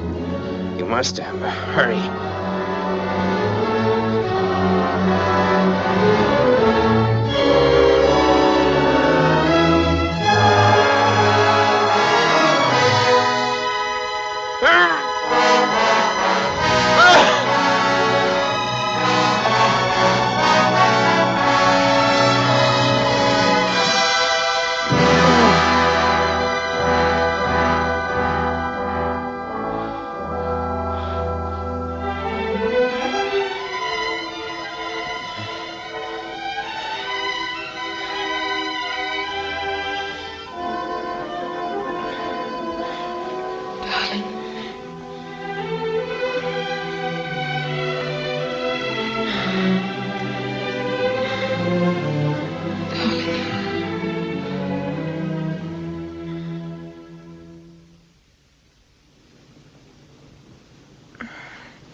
Bruce.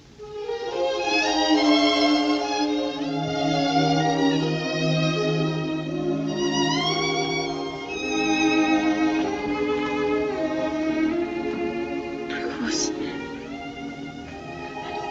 Oh, darling, you're...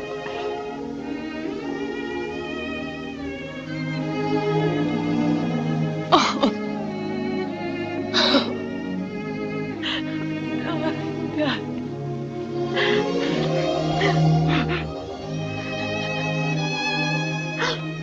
Oh, Bruce, I must look a perfect horror. Oh, let me go and dress my hair and... The same, Amber. Don't go. Stay. Stay just as you are.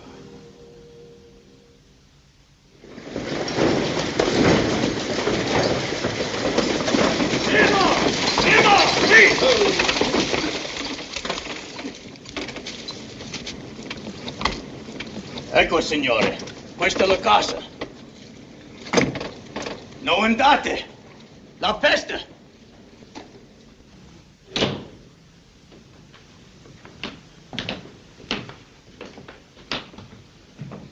My Lord Carlton? Yes?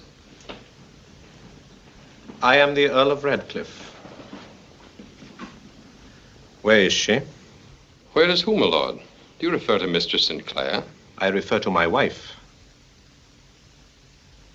She has been taking care of you here. It has cost me considerable time and money to find you. Amber is your wife? Is she here?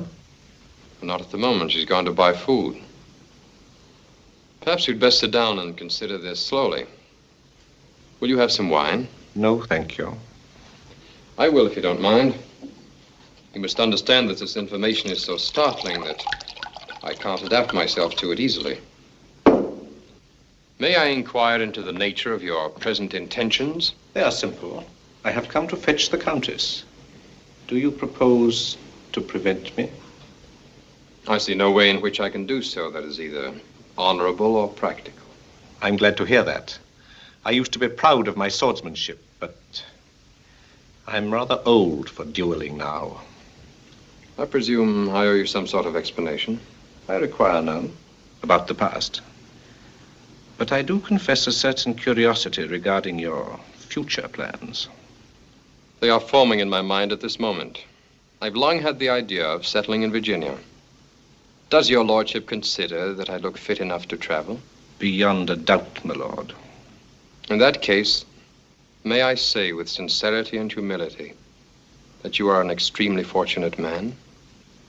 And since I owe her ladyship a debt far greater than I can ever hope to repay, would it be presumptuous to ask you to give her my warmest regards and best wishes for her happiness? I shall convey them to her, together with your regret that you will never meet again.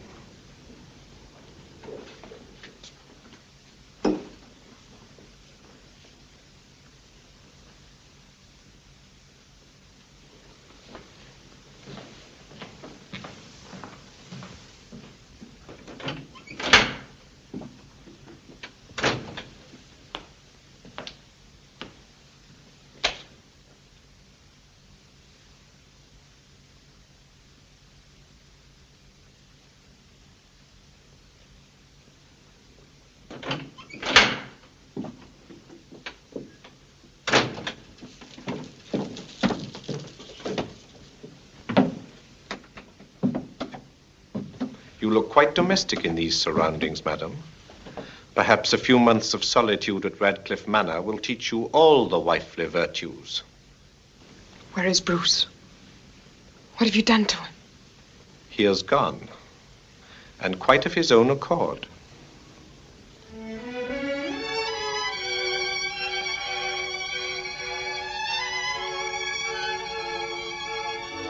Are you ready, madam?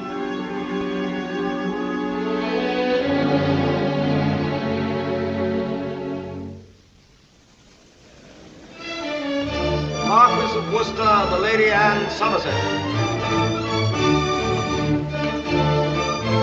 The Earl and Countess of Radcliffe.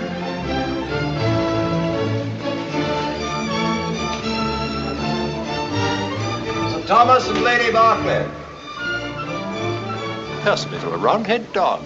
For once, the truth outdoes the rumor. Why, it's that actress. What's her name?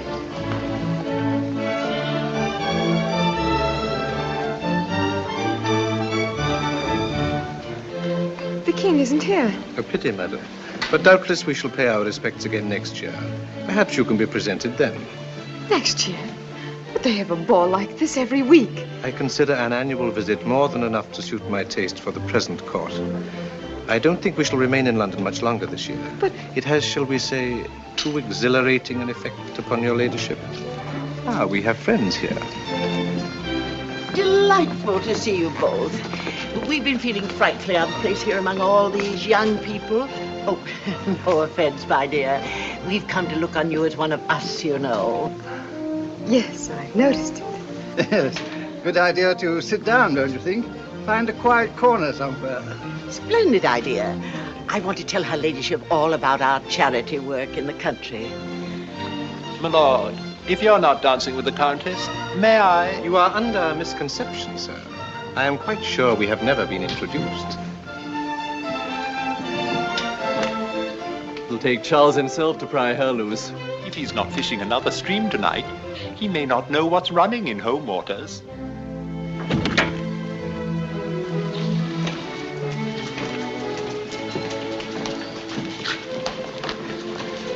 Your Majesty.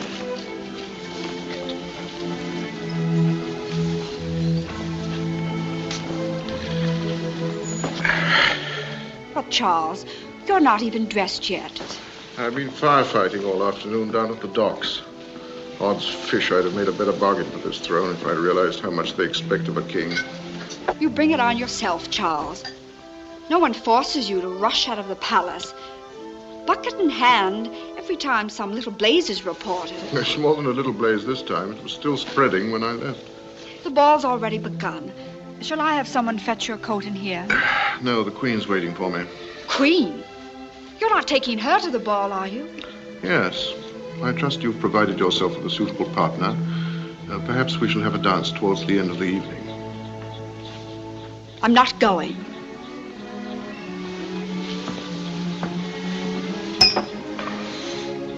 I'm not going if you insist on bringing that Portuguese scarecrow.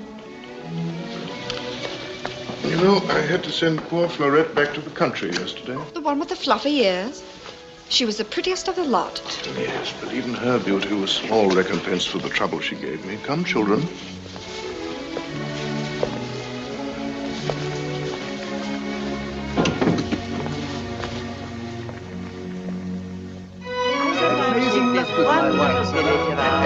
Is all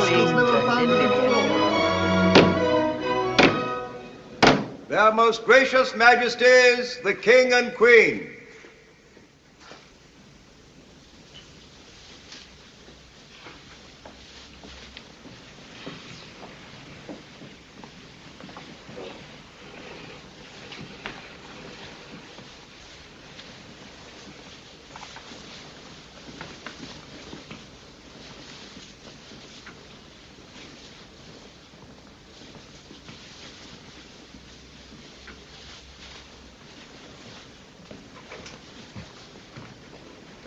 Madam, you are making a spectacle of yourself. I don't care. This is the first chance I've had in a year to enjoy myself.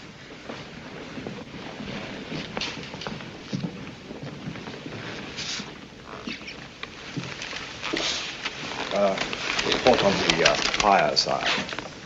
Well, perhaps my guests might be interested. It's been such a dull season.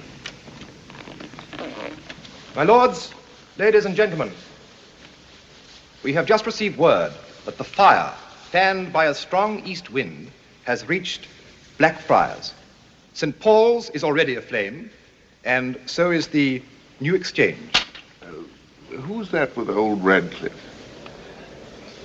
His wife, sire. Oh. With your permission, madam. Your Majesty may remember the occasion when we first met him.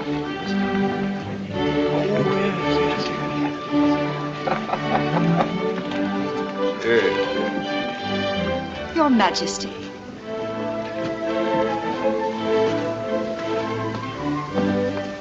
I've changed my mind, sire. Your mind is rather like your wardrobe, madam. Many changes and no surprises.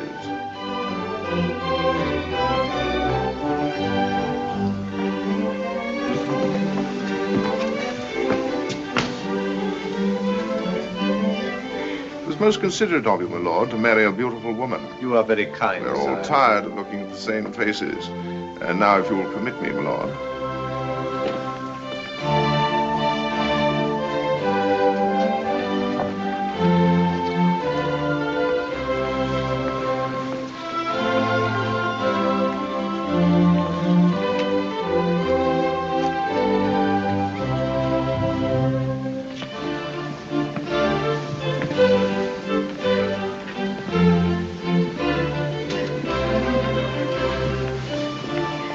No gesture of loyalty touches me so much as a husband's generosity.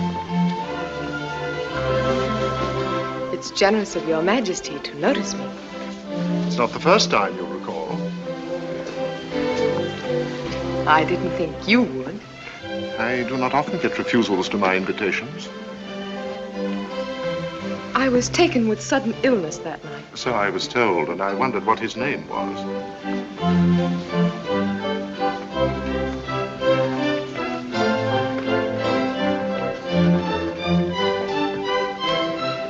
Once spurned, a man is hesitant to try again without some foreknowledge of the response. Well, it's difficult for a woman to know just where her first duty lies. To her husband or her sovereign. Well, I try to be a tolerant monarch, and I always leave that decision up to the individual.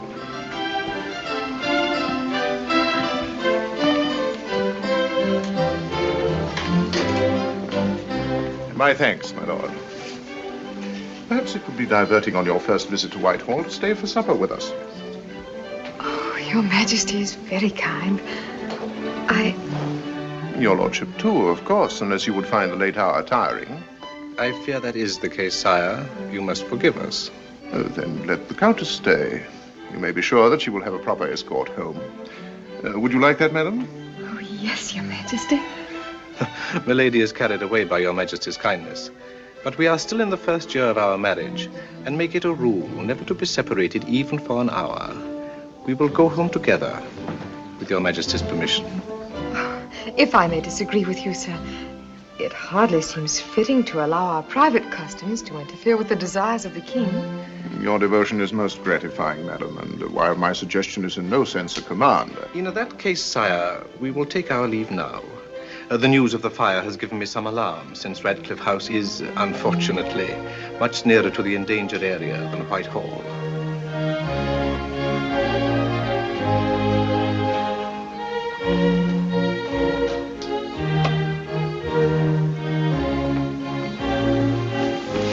Sire, may I have permission to present to your most gracious Majesty, Miladies Elizabeth and Rosemary Seymour.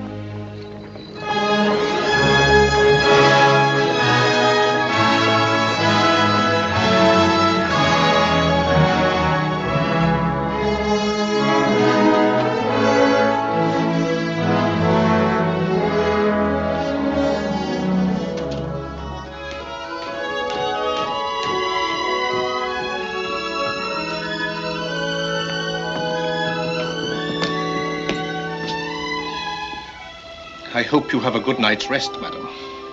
Thank you, my lord.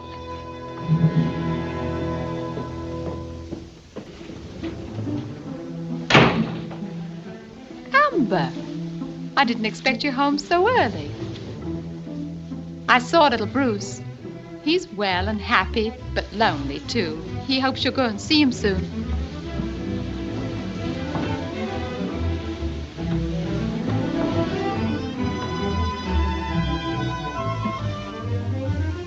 Nan, watch his lordship's room. As soon as his lights are out, call me a hackney coach to the corner. I'm going back to the palace. Oh, Amber, you shouldn't. Well, why not? Well, he'll find out. Well, suppose he does. What can he do? Kill us all, that's what. He's a devil. You stop jabbering and do as I say.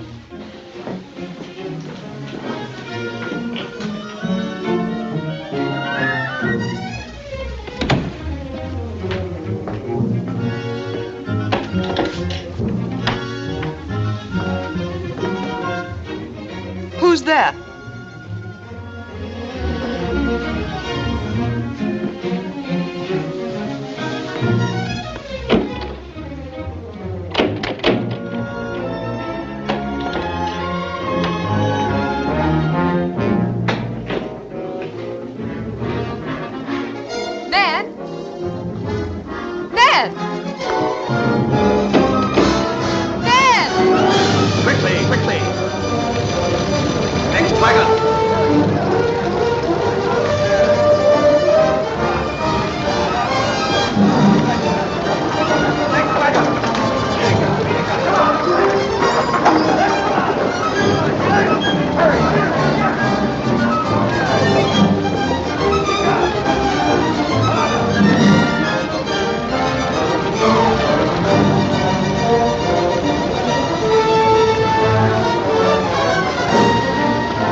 Be more careful.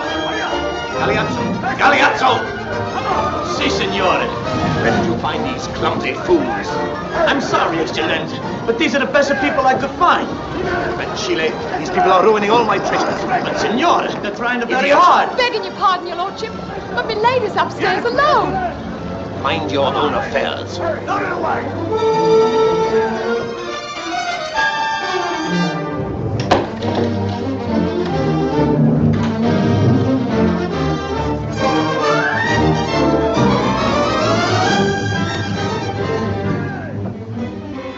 Get your cloak. Where are we going? To the country. This time for good. I see now it may be a lifelong task to teach you the deference due to your lord and husband. Husband. Do you take that mummery seriously? We made a bargain, and believe me, it's cost me more than it has you. However that may be, you are the Countess of Radcliffe. You share my name and my honor. It was no part of our bargain that I should submit to humiliation and indignity. I don't know what you're talking about. Perhaps the emotion is foreign to you. It is a matter of pride. Pride? Who would expect pride in you? I should have thought it had dried up years ago, together with the rest of you. I am your husband, madam, and will be spoken to with respect. Respect? The only kind of respect you understand. Get out of here. Get out! You filthy!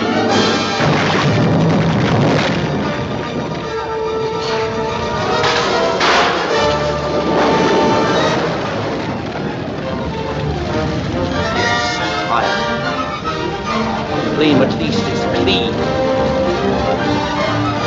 No! You made your choice, madam.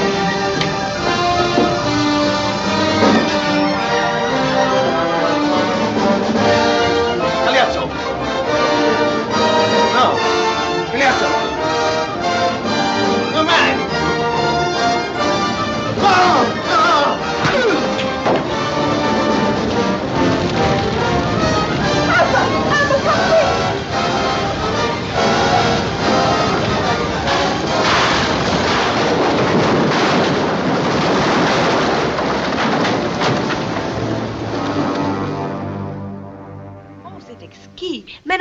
pas que quelques petites boucles? Oh, non, non, non, non, merci. C'est pas fait, Monsieur Louis. Vous êtes si aimable, madame. Oh, Sir Robert. You sent me a present yesterday, didn't you? This bracelet, I believe. Just a trifle. One of my ancestors brought back from the Crusades. And what is it that you seek from His Majesty? I seek nothing, my lady. But that is for myself. But my youngest brother is getting married, and there's a post in the Admiralty. Oh, good morrow, darling. My services, madam. Oh, Bruce. Bruce, my darling, darling. How is my angel today? Gentlemen. Milord. Milord. Pox on us. Drop a little courtier. Let me die. Upon my word, I've never seen such a pretty child. Are you going for your walk, Bruce? Will you go with us today? Please, Mother. Oh, well, darling, that's a very gallant invitation. But I'm already bespoken to another gentleman. Yes, Mother. You'll always be my cavalier, though, won't you, darling? Yes, Mother.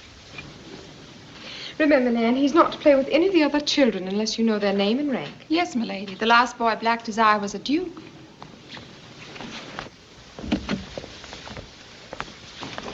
Good morrow, Bruce. Good morrow, sire. Odds fish. None of my children have the royal manners that you display. But then neither did their mothers. Are you ready, my dear? As always, sire, whenever you are. A slight exaggeration, madam. But then I've always felt that the traditional prerogatives of a king should be subordinate to those of a beautiful woman.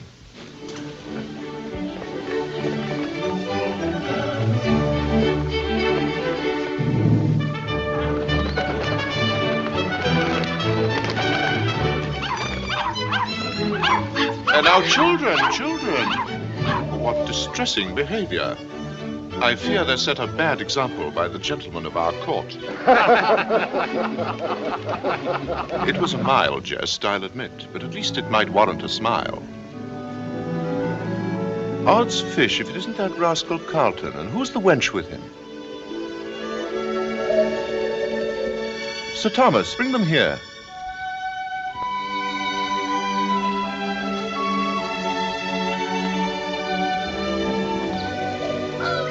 My Lord Carlton, His Majesty desires your presence.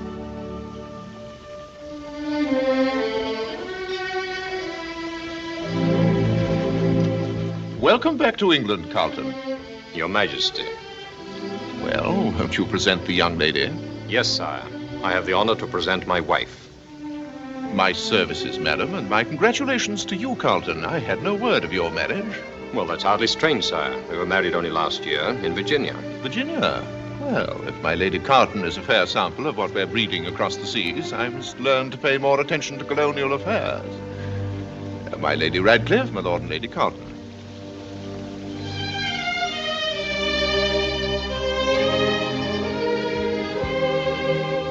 My Lady Radcliffe and I are old friends. Indeed.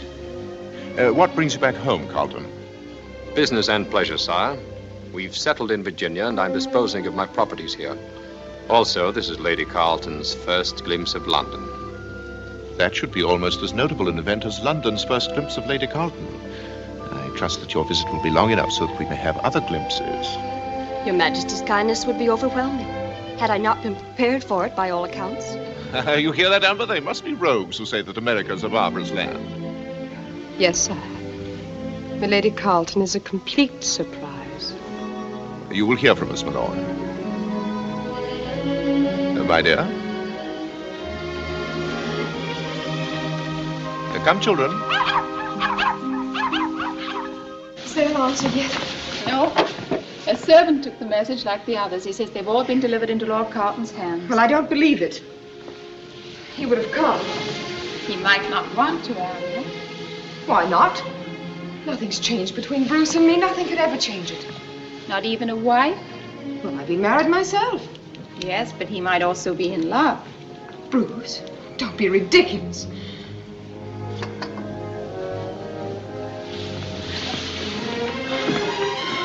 I wonder if he thought I looked old.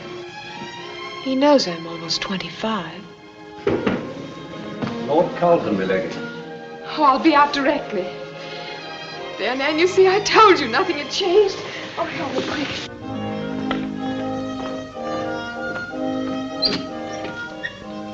Her ladyship will see you, my lord.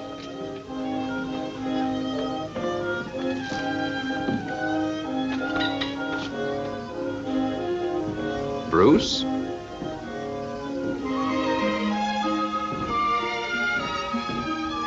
My services, my lord. Well, Bruce, don't you remember me? No? Well, I'm your father, lad. From America, my lord? Yes, here. Let me look at you. You were only a baby the last time. Now you're half a man. Next year I'm to be a page at court, like my Lady Castlemaine's sons. Will that be fun, do you think? I don't know. I suppose you have to wait until you're grown up to have fun. I brought you a present. A tomahawk. A tomahawk? Thank you, my lord. Just like the Indians use. Do you know any Indians? Oh, yes, there's a boy just your age who goes fishing in our river.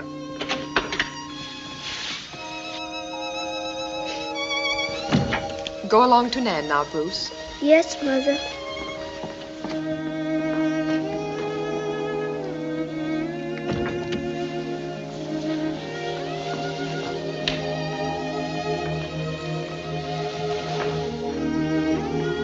Pray sit down, my lord.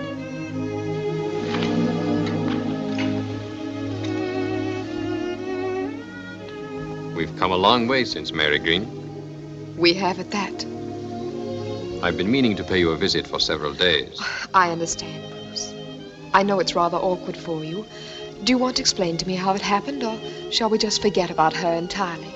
Corinna, I don't know what there is to explain. I can guess most of it. She's very rich, isn't she? No, rather the contrary. Her father's quite a small planter. But then why didn't you... I didn't come here to discuss my marriage, Amber. I came to talk to you about Bruce. Have you given any thought to his future? But of course I have. He'll be the Earl of Radcliffe. Charles has approved the succession. He might even be made a duke. A title has its advantages, that's true. But I wonder if it quite makes up for the lack of a name. You might have given him your name once. But now that you've married... It's still not too late. What do you mean? It isn't an easy thing to ask of you, but... Amber, we both love him. We want the best for him. I'd like to adopt him and take him back to Virginia with me. Bruce? It's a sick age we live in. We've both been touched by the sickness, but perhaps our boy can be spared it. In Virginia, he can start afresh, free from whispers and scandal. Whispering does a duke no harm.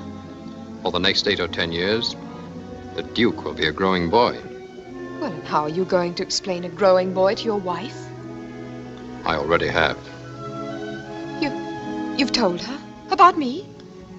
Not by name, of course. Oh, just some nameless wench that you took pity on and kept out of the rain one night. I think I stayed as close to the facts as a husband ever does, under the circumstances.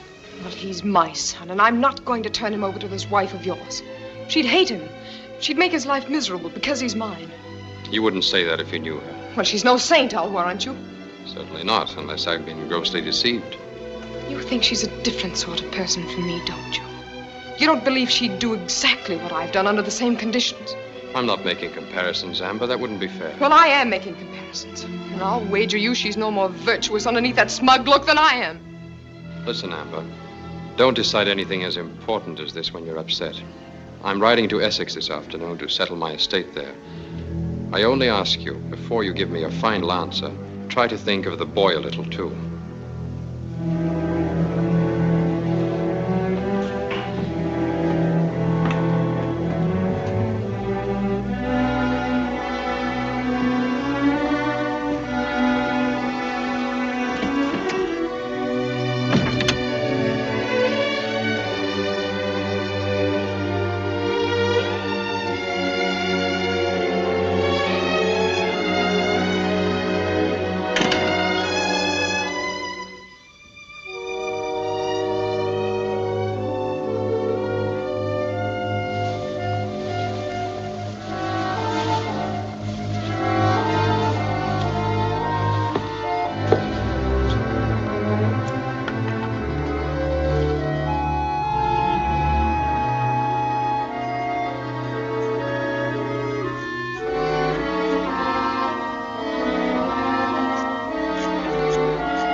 course, everyone in London was there. And when Castlemaine came in with a strange man, I tell you, tongues were wagging. And what do you think he turned out to be? A dancer, a common dancer. Well, no one expects Castlemaine to show any taste, but you'd think she could do better than that. Perhaps my Lady Carlton finds our court scandal tiresome, Amber. Oh, but I don't, Your Majesty, since we have nothing like that in the colonies. What on earth do you do for amusement? Oh, Bruce and I managed to entertain ourselves. And there's so much to be done. Land to clear and plant, buildings to raise. Why, we're busy from sunrise to sunset. A reversal of our customs here in London. We've just built a new room for Bruce, where he can be alone when he feels like it. You're a shrewd as well as a devoted wife. Any man likes to have a place of his own where he can escape his women. Oh, but naturally, a woman likes to know just what he's escaping to. Don't you find it so with his lordship? I'm interested in everything he does, milady, and everything he ever has done. Charles, if you don't mind, I've had a raging headache all evening. With your permission, I'll retire. But of course, my dear, if you're not well. Perhaps you could send Lady Carlton home for me. Good night, milady. It was so good of you to come. It was good of you to ask me, milady.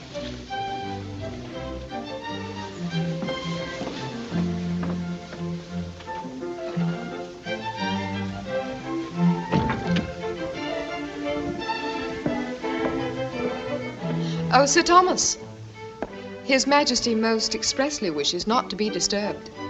But, milady, a communication from the Dutch ambassador. I suggest that you wait until morning. Very well. How well do you know my Lady Radcliffe? Tonight is the second time I've seen him. You heard your husband say they were old friends. Yes, sire. Her son is called Bruce. An unusual name, save in Scotland. Yes, sire.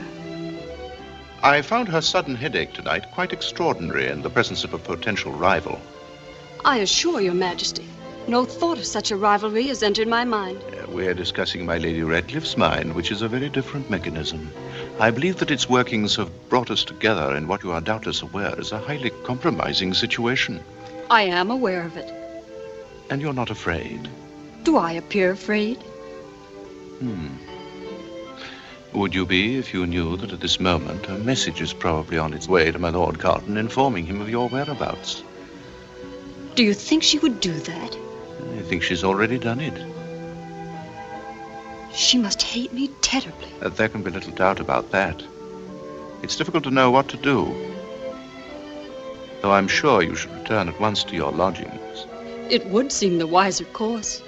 Though a regrettable necessity. I take that as a compliment, sire. It was so intended. I've never been over fond of your husband. Perhaps our tastes are too similar. But please convey to him my best wishes for his future happiness. And my most sincere congratulations.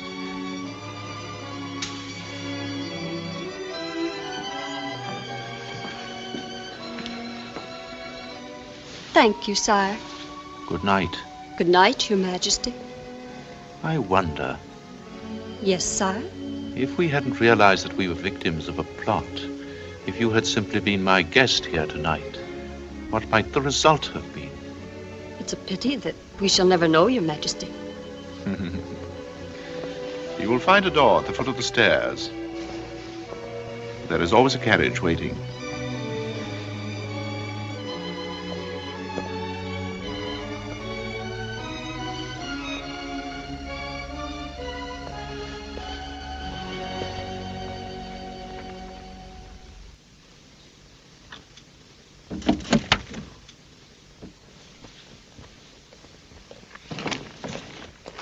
Why, Charles, where's my Lady Carlton? Sent her home, as you requested. I'm really very grateful to you for bringing her here. Women like that are rare enough at any time. But in these days, there are scarce as lovelocks on a roundhead. A faithful wife, Amber. I never thought to see one in Whitehall.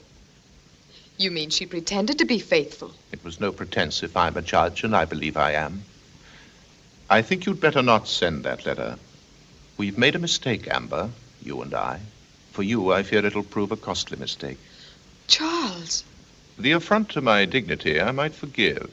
Perhaps, granted the moral level I've permitted this court to sink to, even a king should expect to be used as pawn in a dirty game. But I'm not only a king. I should know that. But do you? Of course I do, Charles. And I love you. I wish you did, my dear. But you don't, and you never have. I don't blame you for loving him. But I cannot forgive you for it. If I hadn't been king, I might have managed some time in my life to fall in love myself. But instead, I've had to create an illusion of happiness. I've had to pretend to love, pretend to be loved. At best, it was a fragile device, too easily shattered, as you have shattered it tonight. Oh, Charles, I didn't mean to. I know you didn't. But it cannot be mended now. You will have to make arrangements to leave Whitehall. I will undertake to make some provision for your journey. Come, children.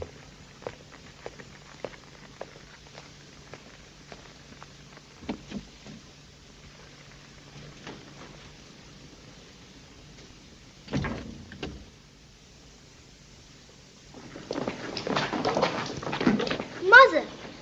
What is it, Mother? Are we going away? Yes, Bruce. Yes, darling. You've been crying, Mother. Oh, it's nothing, Bruce. When you grow older, you'll learn that women are always crying for no reason. Darling, we're going to the country. Perhaps you won't like it as much as you do here. Oh, but I will, if you're there. Oh, I want you to be happy. And we can be happy together. Just the two of us, can't we? Yes? Sir Thomas Dudley, my lady. Run along now, darling.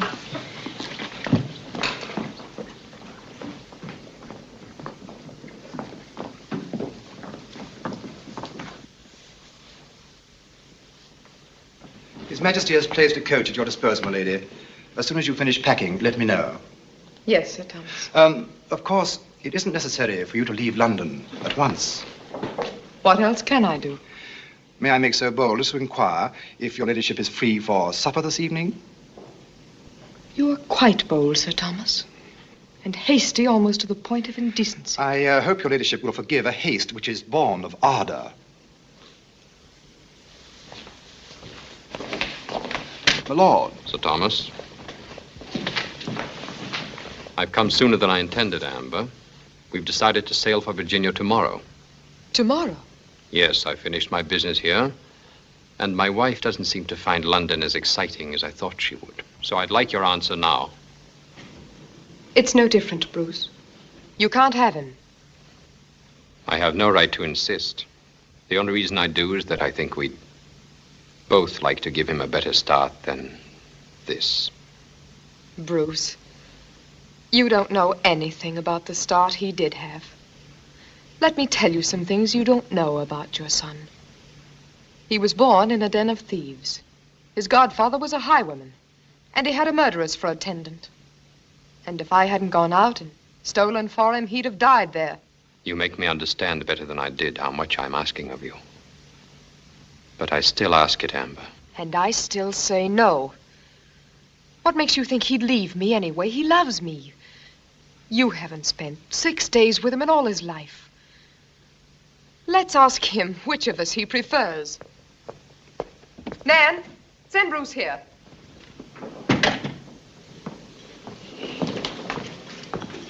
You'll see whose son he is. Amber, you're not going to let a 6-year-old child decide something that he can't even understand. Do you want me, Mother? Yes, darling. Listen, Bruce.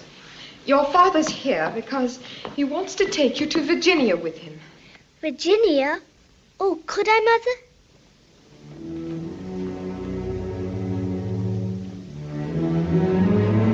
Would you really take me, sir? If your mother says you can, and if you'd like to come. And I could see the Red Indians, and all the wild animals, and I could have a pony to ride. When will we go? Tomorrow. Tomorrow? On your ship? Yes, on my ship. Then I won't have to grow up before I'm happy. And you'll come too, Mother? Yes, Bruce. Later, perhaps. Amber, You can take him with you now. I'll tell Nan to pack his things and send them over. There's no need to hurry. I can delay my sailing. No. It's better this way. You should understand that, Bruce. You've always hated partings. And besides, I have 1,000 things to do. The hairdresser and the milliner, and the arrangements to make for the dance I'm giving for the king. I'm inviting the whole court, and the foreign ambassadors as well. And I'm having 50 fiddlers and that dancer of Castlemaine's to entertain my guests. Oh, go! For the love of heaven, take him and go!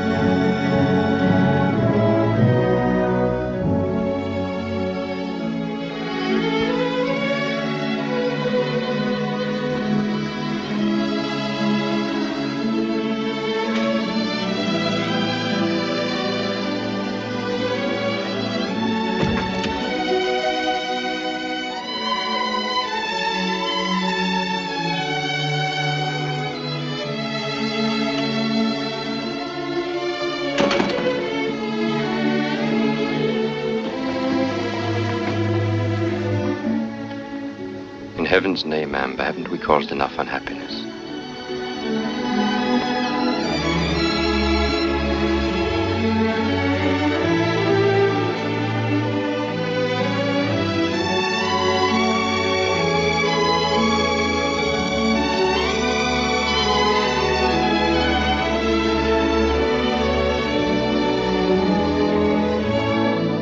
May God have mercy on us both for our sins.